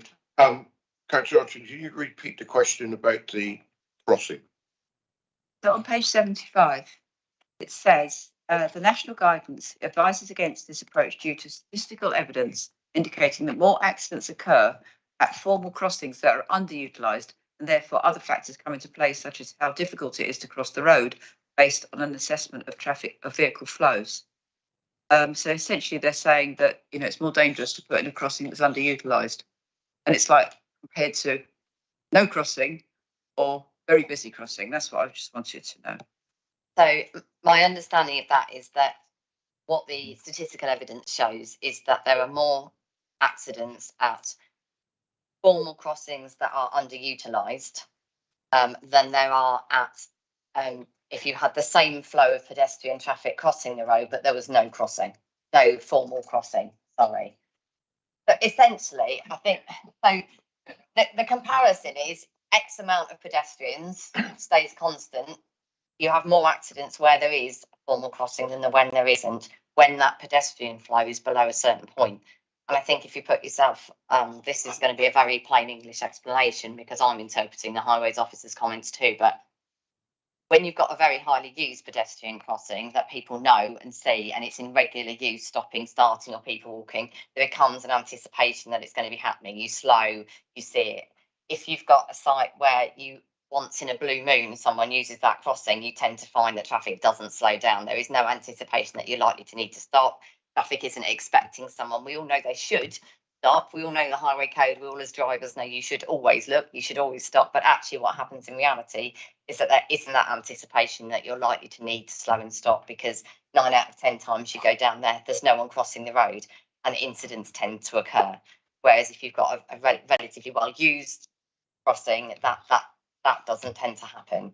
So I do understand the sort of actual on day-to-day logic behind that, although it does seem on the face of it you'd think a crossing would be safer, but actually it's been demonstrated that it isn't. Well, further question then, has there traffic calming been offered to try and make it more of a sort of a safe, you know, inside an estate kind of place to be for pedestrians, to encourage more for people to walk and cycle and all the rest of it?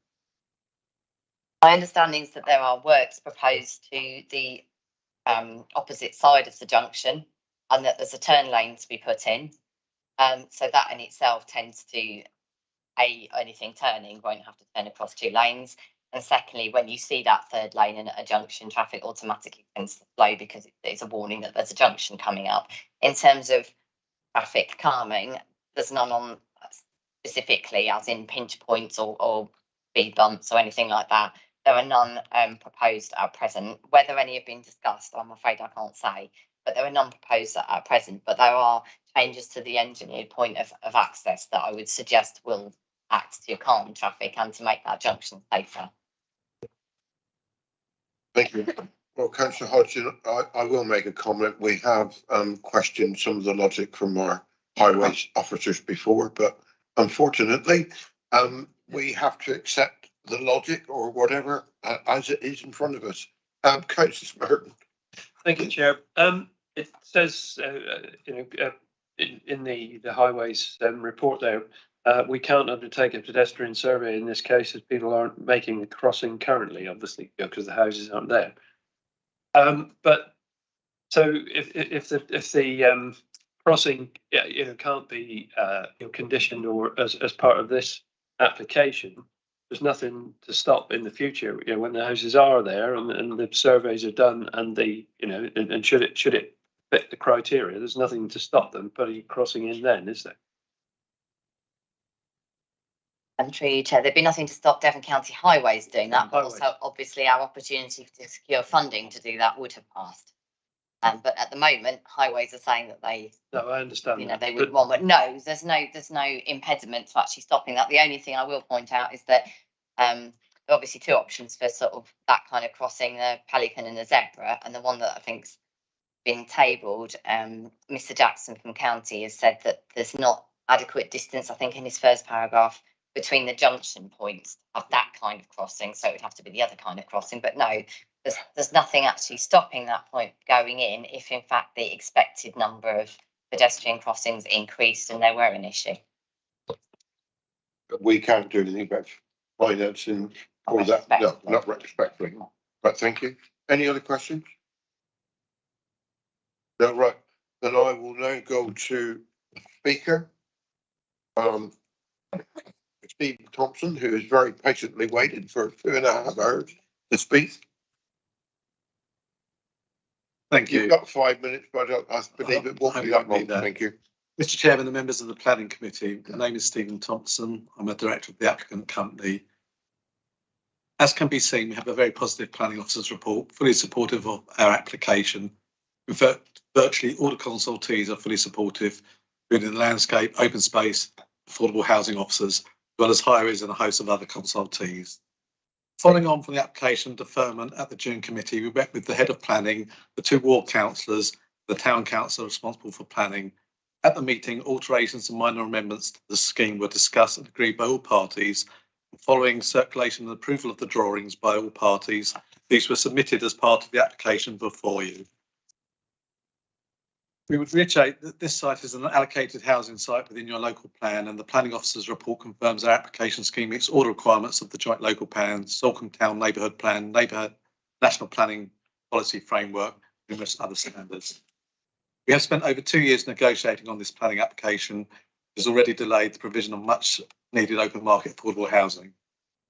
This site is the only one situated in Salcombe where there is an immediate opportunity to build much needed market and affordable housing.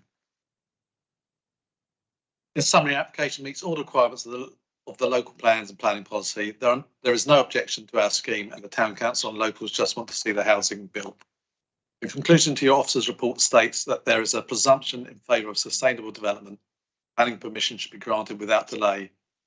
I therefore urge the committee to follow your planning officer's recommendation. Thank you very much. Any questions? No, thank you very much. Okay, we go all the way straight to the ward members. Councillor Long. Thank you, Chairman. I think that, you know, this has been a good case of where deferment has proved.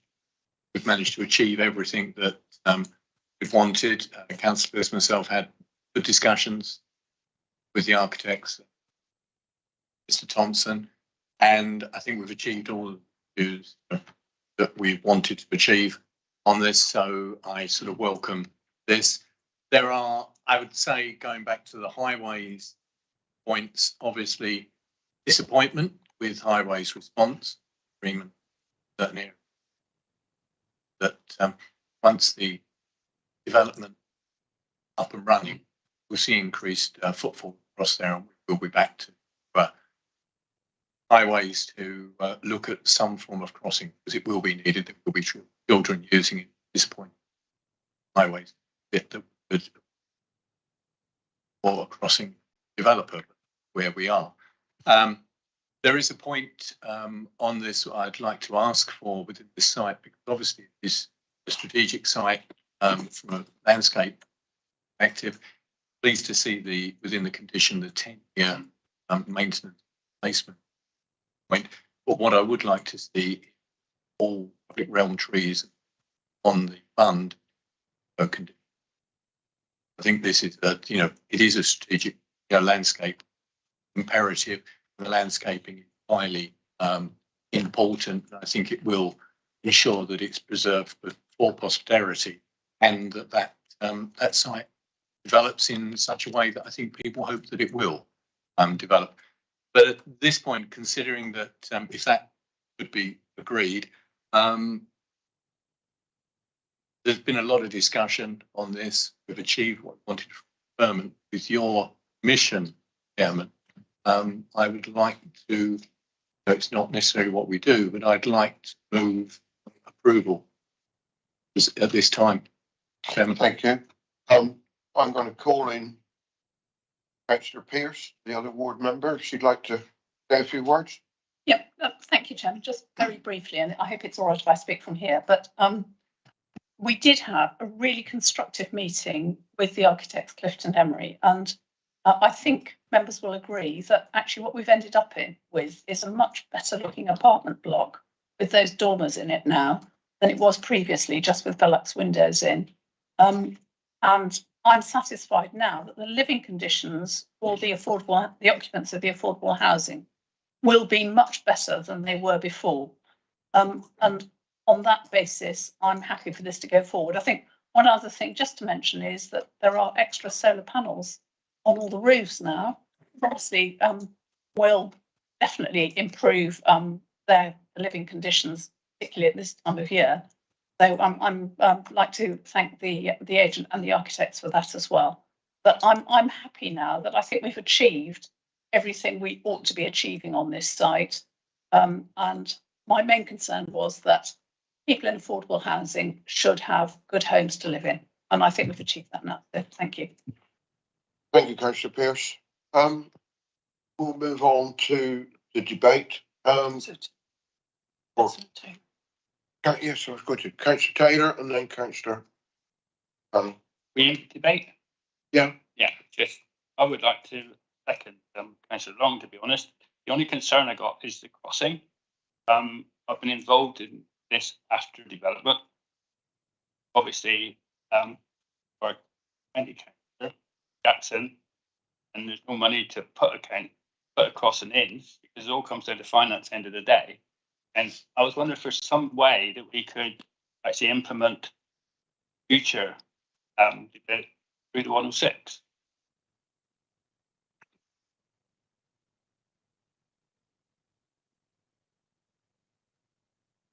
There isn't really. Problem is, it comes down to reasonableness of various tests in a 106. I won't bore you. But Devon County Highways are very clearly saying, you know, they said it the first time, and then when questioned, they've reiterated and expanded on that point that they don't feel that from 21 units that the footfall is going to be high enough. Bearing in mind, probably other sites above that would use this, they're very clear that they don't think it substantiates the need. In fact, it would be less safe to have a formal crossing. So it would, in my view, be unreasonable of us to try and secure funding on the basis that they are so clear about that.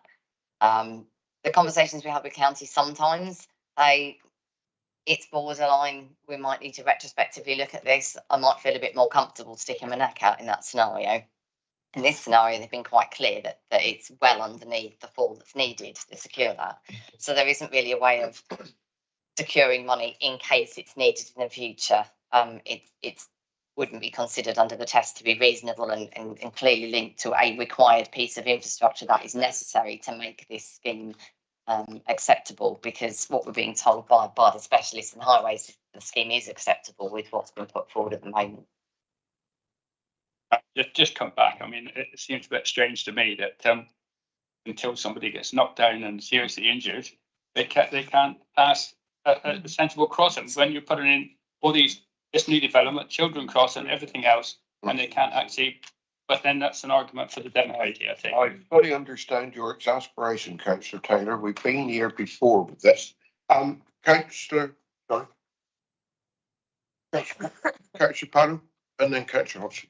I'd just like to thank the ward members for their input into this and congratulate both sides, as it were, in making significant improvements to what was originally proposed and coming to a satisfactory conclusion. It's sad that as members of the DM committee, we can't really get involved with details like that until the application has come to committee, because we don't want to prejudge it. But it does seem to me that we ought to be looking for ways, or maybe the government should be looking for ways in which we can have more interaction between ourselves and developers, try and improve what comes to us so that we find things satisfactory. Thank you, Councillor Padham. Councillor Hodgson. Thank you, Chairman. I actually, just on a slightly separate point, I see no reason why, given it's still Richard Jackson, would not join us on Zoom for some of these meetings when there is.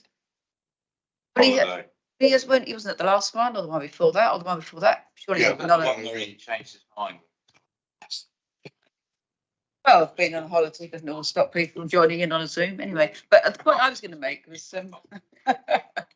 I mean, just to pick up on what's been said already about, you know, pedestrian issues, and certainly I think as much as we can, wherever possible, encourage people to feel safe, pedestrian or as a cyclist or whatever, especially in a new development where you've got an opportunity for people to change their habits very quickly. The really critical point when people move is whether or what you can actually just have some set aside for traffic calming, because that's not necessarily dictating what that traffic calming might be, but it could be subject to, it could be some green travel planning that could actually then set aside money that would give some money into a budget. It could certainly be achieved at a Baltic Wolf, where we now have, I think it's about 90 grand set aside, which is now being paid into a green travel coordinator who's working with the people at the Baltic Wolf and into the town as well. And it's really successful. I just wonder if that, you know, we've set that precedent already. But the other thing I was going to say was in terms of the concerns that have been raised by the AONB and this very elevated site, which I think we all witnessed when we went up there. And they're talking about what's being set out for the hedgerow and sort of 40 centimetre high planting. I know that smaller plants settle better, but you lose a year or so. And I just wonder if we could condition some improvements and some thicker hedgerow planting, which could actually give things more of a chance to establish, and also a quicker, you know, sort of visual improvement. Because I think, you know, I mean, I don't live in the AONB, but I do respect that we should be really looking after it. Thank you for that. Councillor Long, do you want to say anything about it? Because we were discussing trees earlier. I can understand, you know, I'd be happy to put them in, but a 10-year plan. I think the one thing I recognise very small. I found it.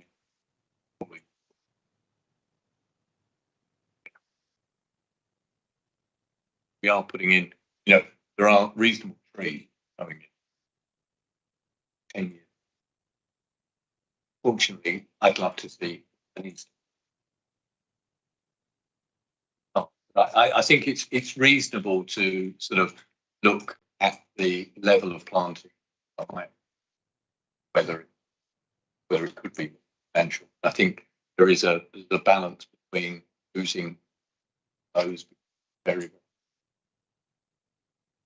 Let's come back on that. You do actually lose stuff. I mean, I've planted in 800 metres in recent years, and we lost about a third the first year because of the drought.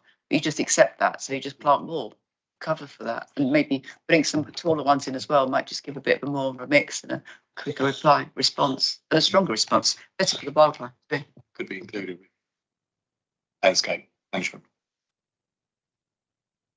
Can we do that? So, in answer to some of those questions, condition 13 before you does include requirement. It's quite a beefy condition, and it does require all the details of hard and soft landscaping, including the size of the plants to go in. I mean, I would agree with Councillor Long. There tends to be this sort of middle ground. It's like this optimum window with planting where it's big enough to be robust enough to make a bit of an impact, but if you go too big, the transplanting can be problematic.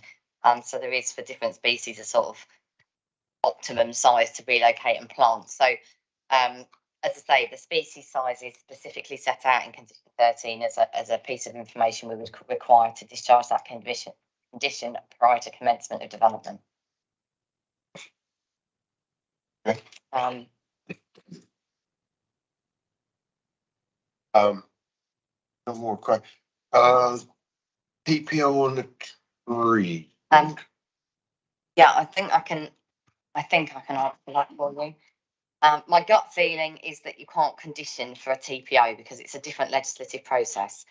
I am slightly beholden to members because I wasn't present at your Colleton Cross discussion, but the minutes, helpfully, in this particular instance, I'm pleased that it's the minutes from that committee that are in this report because they're in front of me. Because I know that was done at Colleton Cross, again at members' request.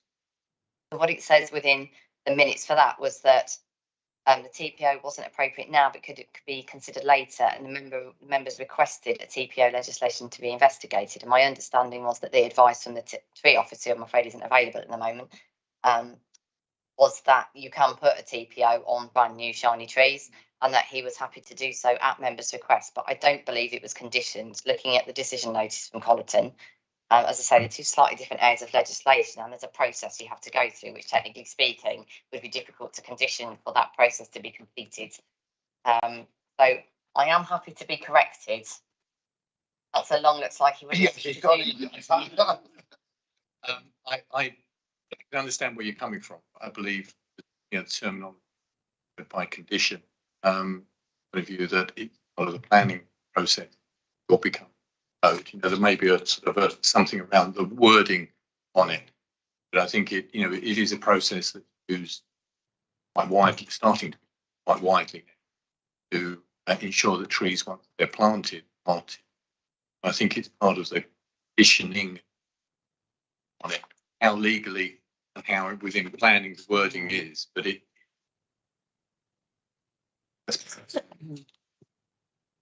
Very typical. It is the only month I've ever been at a planning committee where we have no lawyer. Yes.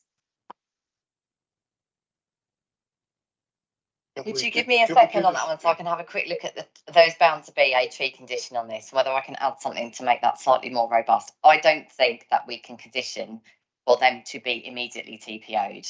What we might be able to condition is that within X amount of months of committee, the TPO process is begun, investigated, one of those things. I don't think through a condition, I know through a condition you can't put a TPO on. So it is about the wording of that. And as I say, looking at the only other site I know this has happened at, which is Colleton, that wasn't conditioned, but I know it's happened. I think it was done at members' request off the back of committee. In whichever way it goes, for public reason, funds go, then I'll be happy. But I still believe it. The terminology, TPO by condition. Councillor Panel. to my understanding, you can't TPO trees that are below a certain size. That's what I thought. Yeah. And so it would be, I don't see how legally you could TPO them. I think the condition is that that hedgerow is planted and is maintained and grows and have to safeguard it that way through the condition. There being a hedgerow there. I understand, because I think specific advice was taken at the Collerton Cross committee, because it came up in discussion. Specific advice was sought from the tree officer, and I understand that newly planted trees can be TPO'd. That is the advice that was given then, and I have no reason to doubt that at all. It is the mechanism, yes, easy for you to say, by which we secure that. And it may be that, as I say, it's something that's taken away from this committee, but I appreciate that you would prefer it to be slightly more bound than that. So I'll see if I can add it to the tree condition. So therefore, can we not, on this application, defer the actual signing off of it, subject to the lead planning officer and certain members, so we can sort that out? It's a delegate to the recommendation is delegate to the head of service in any case. Yeah, that's fine. I suspect you can't TPO the trees till they're in, no. So it won't be a case of TPOing prior to issuing a decision. But it may be that we can clarify whether or not that can be done by condition, and if not, that it's just actioned. You know, that process can be started by the tree officer. Happy with that, right? Okay.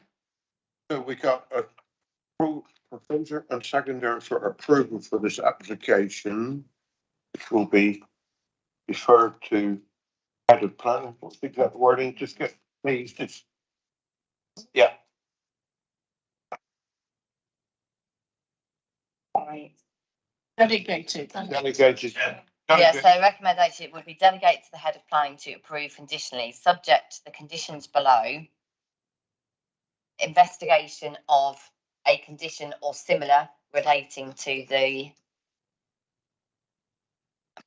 adding a tree preservation order to all public round trees and those on the bund. Getting this, Amelia? And subject to prior completion of an acceptable Section 106 agreement. Are members happy with that? Okay. We are voting on this up, including those extra conditions that we've just put on now. So can I have a show of hands for approval, please? Well, that's quite easy. That's unanimous. Thank you very much. Okay, right. We'll now move on to the next application.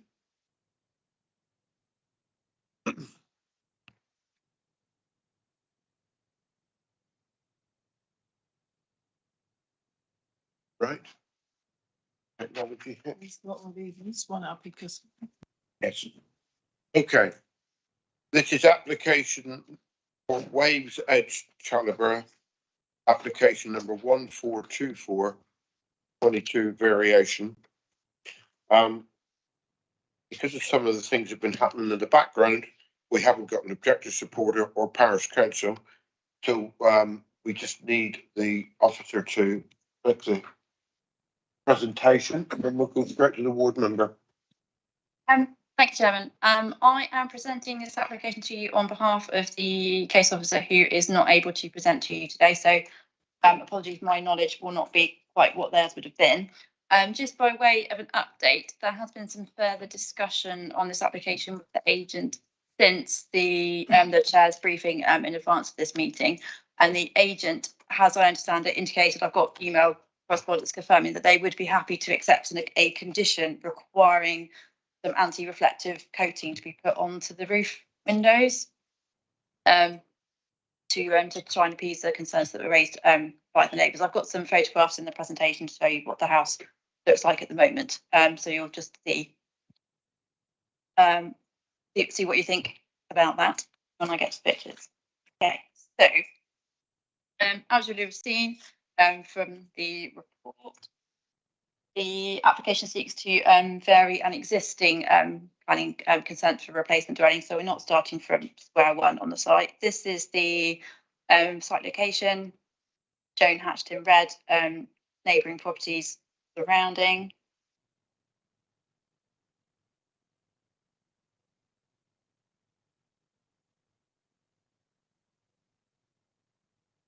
Aerial photograph, just for a bit more context. Obviously, you can see the southwest coast path and proximity to the coast itself.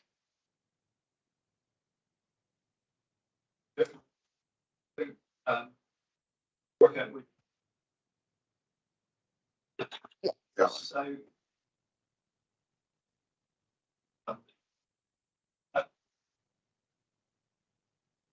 No,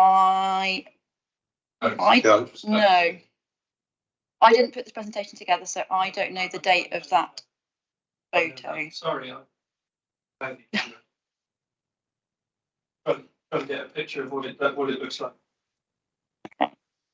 So this is taken from the planning drawing. So we've got the application site edged in red with the neighbouring properties, idle rocks and clear water to either side. It's T-shaped, if you can see.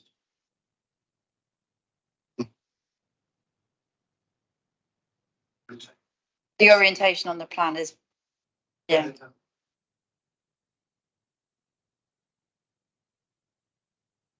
Worth mentioning that this application went to appeal and planning permission. The actual building was given by the inspector. Yeah, the detail of that is in your report.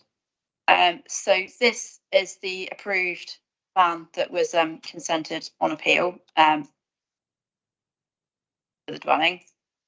And I'll just leave it on the screen for a second so you'll have a chance to digest before I move to the next slide, which shows the proposal as is now being currently presented, which is retrospective. So this is the application that the applicant is now seeking approval for. So you can see on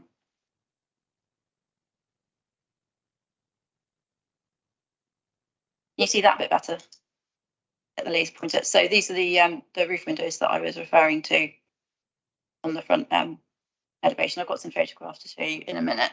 So the main points that the application is seeking to change from that which was originally approved by the scheme on appeal was the repositioning of external cladding, insertion of 2 roof lights on the north facing elevation, as these are in a high position on the roof slope from the previous 1 roof light that formed part of the existing consent.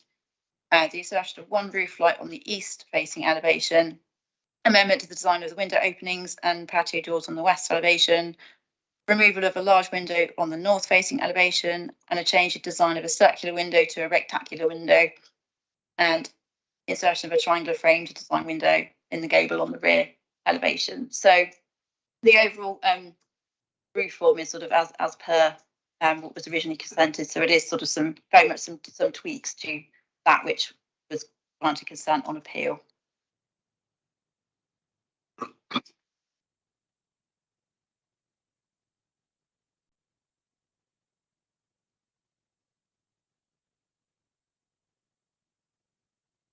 Okay, here I've got a series of photographs to show you the site as it is at the moment. So this is the front elevation facing towards the parking area. You can see the 2 roof windows on this elevation. Yeah.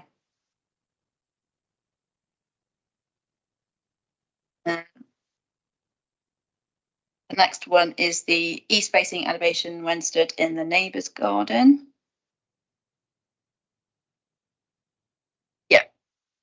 Yeah, on the other one, and then the next one is that's the rear elevation, taken from standing within the garden of the application property.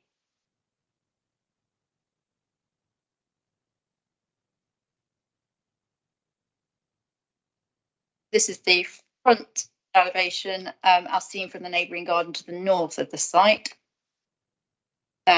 The neighbouring property here has got concerns about the amenity impact of the roof lights, which you can see.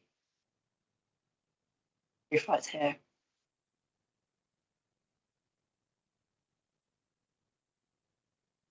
Just another image taken from the highway on the approach to the site to give you some text.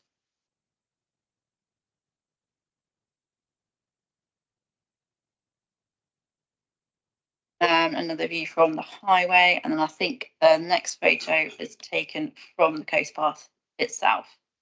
So this is the application property here. That's view from. And then a slightly more distant photograph taken from the coast path to show the sort of the application site in its wider setting.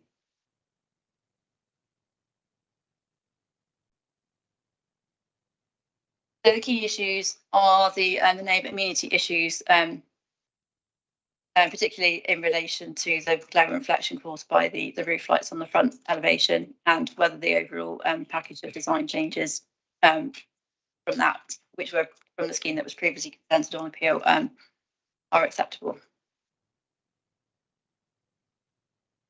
Actually. Right, thank you. Any questions? No?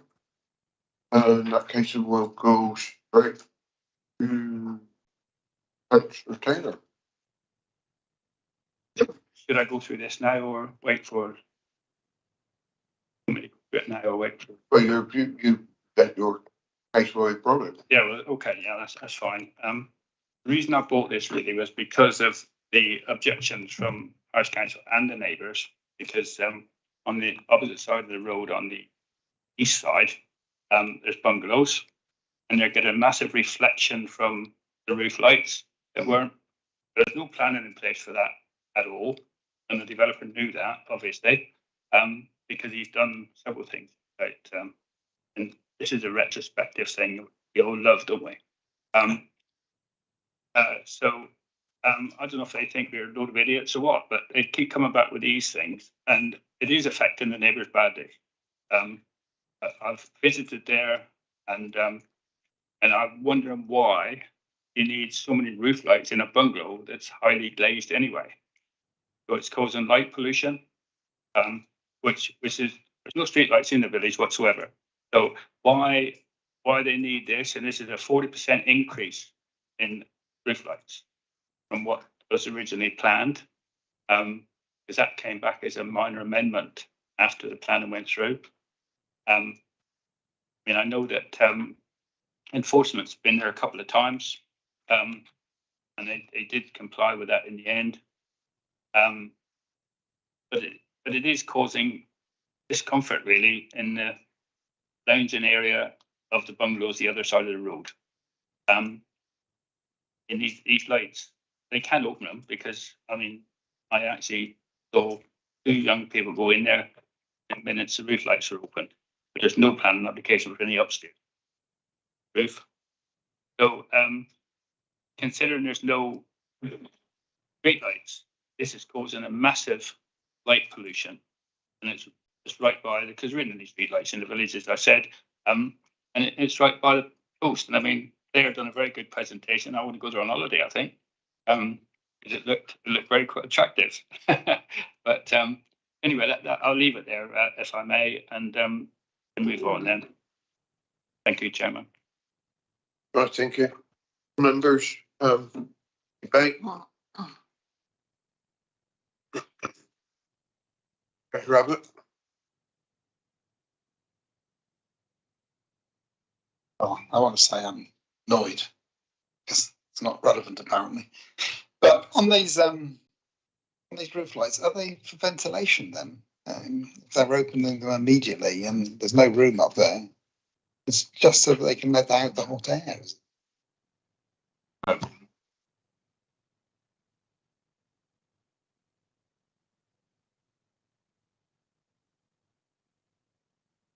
They're meant to add light, which is already a highly glazed bungalow, and it needs to reflect over the top of the sitting room. And there's your question on whether there's any real need for them to be there. Yeah, that was my concern, the need and the fact that it got concern to the neighbours, because they do reflect the sun sets obviously over the sea, and it reflects off the tide, and it is massive. Well, I'll tell the committee I actually went with Councillor Taylor to look, and I can quite see the point in the sun at certain lengths of time during the day reflects off those and does create severe dazzle. And it's also got in night time pollution as well. They just put them in the roof, and now they want to do a retrospective application. So that's where we are. Councillor Brazil. Yeah, can I just check for clarity? So, how many extra roof lights are there in the to the rears that are facing the cottages? 2 extra. Yeah, extra. I think there's three total, but 2 extra. Yeah, 2 extra. Okay. And 1 at the front. So I mean, in a way, the one that got permission would already cause some sort of dazzle. Oh, Yeah, didn't it actually. doesn't, because it's the wrong side of the roof.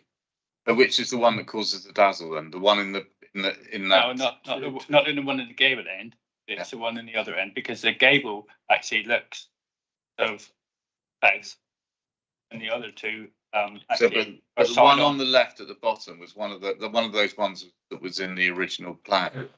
They're at the other side, I think, on that elevation.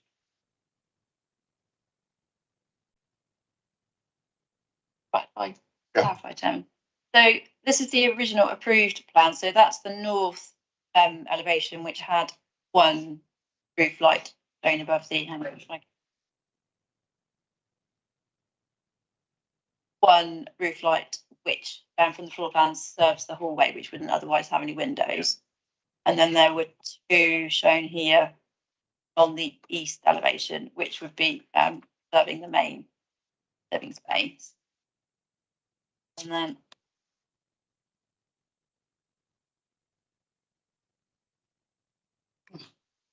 in terms of how it's now changed, they've got, instead of the 1 above the hallway on the north elevation, they've got it's shown in a high position within the roof, and then the second one, so that's the additional one essentially there, and then serving a bathroom. And then on the east elevation, those 2 which were there before, and then the additional one there, which serves the utility space. Just about hallway. Yeah, so on the floor plan, it's that one there. So that's the utility space, and then that's a hallway with bathroom and bedroom coming off. Yeah. So, Chairman, just following on from that, I mean, and I can see there are extra ones there, but I understand from what Anna said at the beginning that they're prepared to put a non-reflective cover on those to try and prevent that. So, obviously very happy to support that condition. None of us like retrospective, but it's the laws of the land. So we can't, can't cloud our judgment. I mean, just as an aside, I think that anyone that doesn't follow plans and puts in a variation, there should be a sliding scales of fines, quite frankly, whether it's allowed or not, put in a plan, you should stick to it. But that's not where we are. So I think that given that they will put the non-reflective, there are extra roof lights, but I don't think it's enough for us to recommend refusal. Can I just say, I know it's mentioned in the officer report about light pollution. I'm slightly disappointed that that's not one of the main reasons within there that we need to look at, because I think light pollution is a very serious, particularly in such a sensitive area. But I accept that it's minimal compared to the overall glazing of this particular property. Yeah, okay. So I would like to move approval as per the officer recommendation. Right, before I go there, you can, of course, on these windows, if you're worried about the light pollution, you can have blinds on them so they could be pulled overnight. Yeah, I've got them. Anyway, Councillor Long first, and then Councillor Hodgson, and Councillor Brown. Thank you, Chairman. I think confirmation that they don't have any PV rights. the permitted development rights were either removed or equity. I am concerned, officers know the amount of roof lights that are getting put into buildings now in areas that you have to question where there's a considerable amount of glazing in there already. They do give more vertical lights that do increase light pollution. Blinds can be fitted, but you can't condition that people close those blinds. The non-reflected film, as long as it's applied internally, not externally, may survive.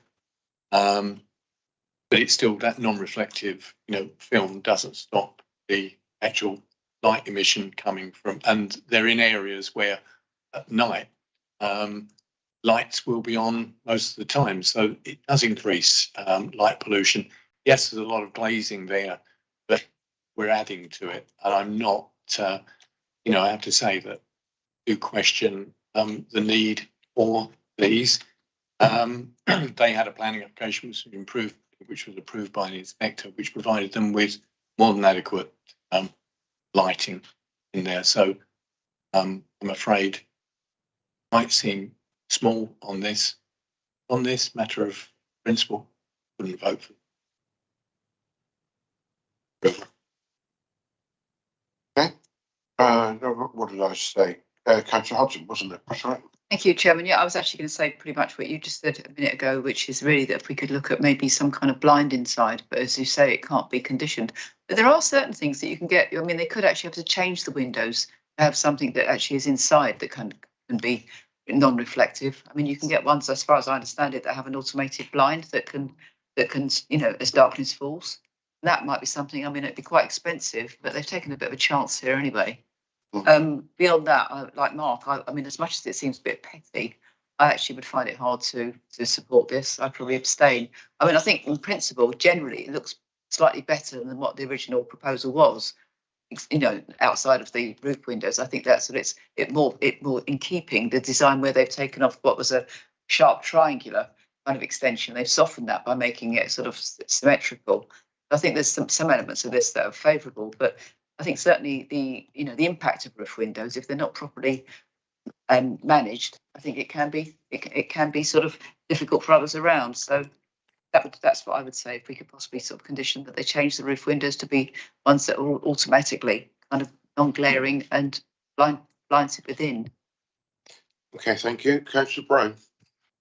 Thank you, Chairman. I shall take advantage of the lack of a solicitor here to echo my colleague's grumble, as I normally like to do, about retrospective planning applications, though of course we always consider each application on its merits and all those caveats.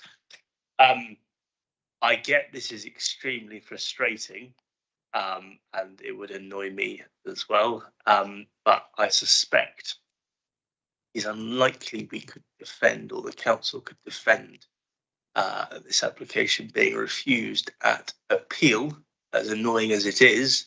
So, as that is the case, I will second the motion to approve in line with officer's recommendation. Okay, Councillor Martin. Just to chuck another pebble into the pond, so to speak. Should the applicants wish to put solar panels on that roof, presumably they would stand a very good chance of getting approval for that, which would then reflect like crazy during the day. We can't go there, can we, Martin? Because that's not what we're discussing. Sorry. All sorts of thoughts go through our minds, but Probably shows why I'm.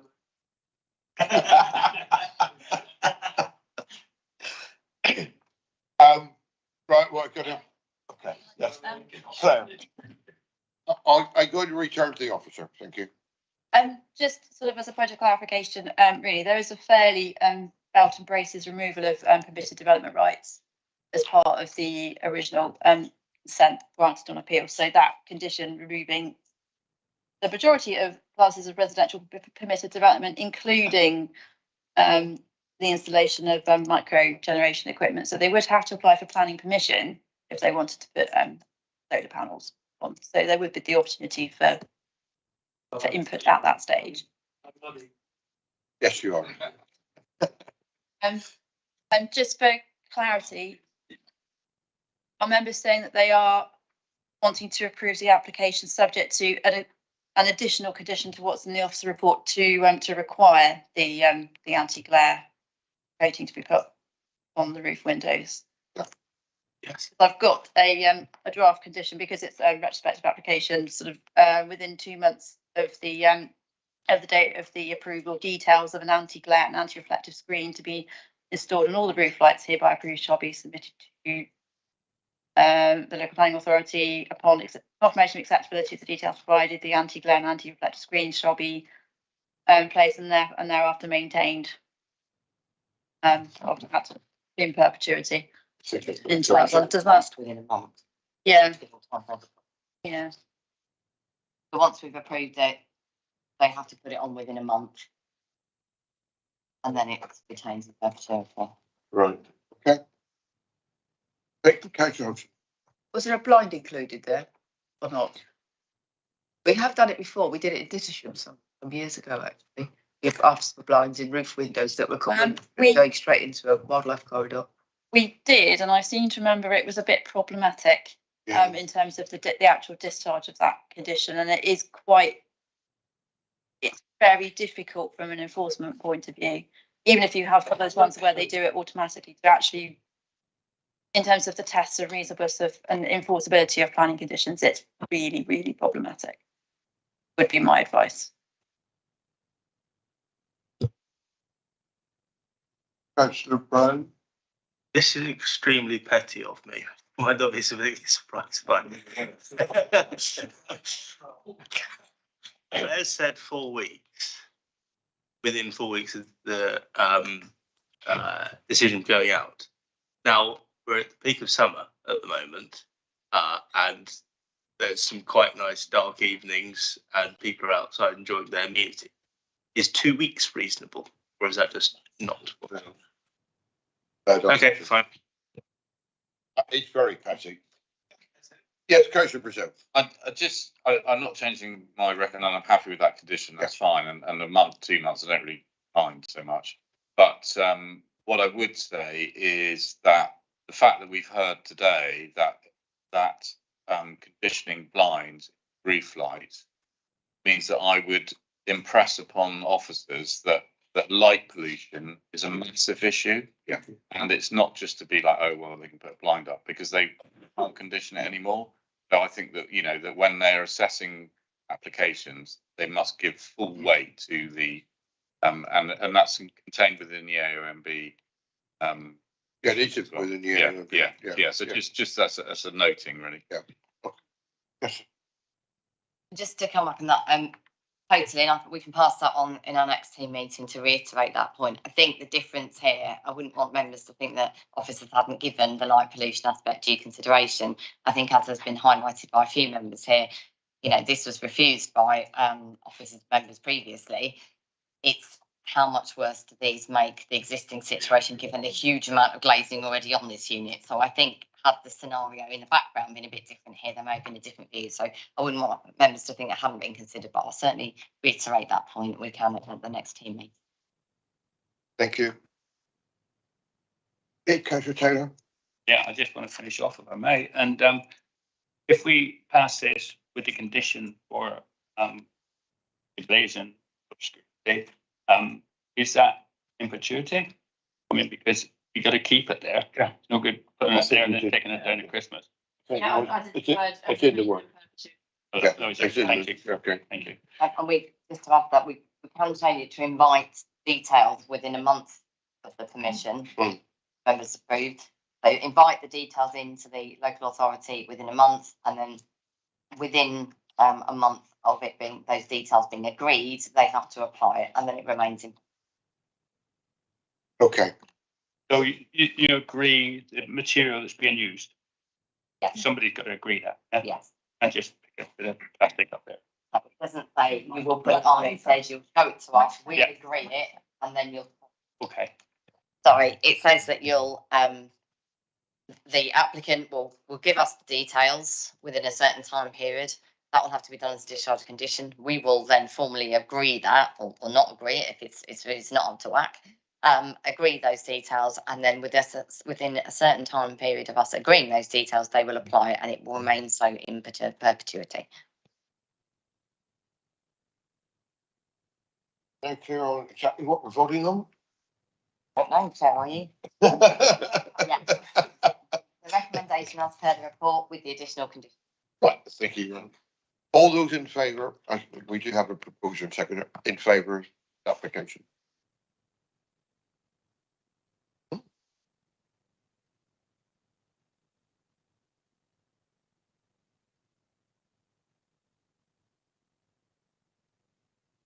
Okay.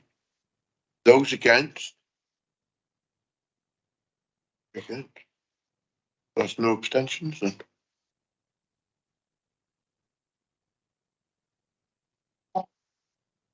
Yes. Application is approved.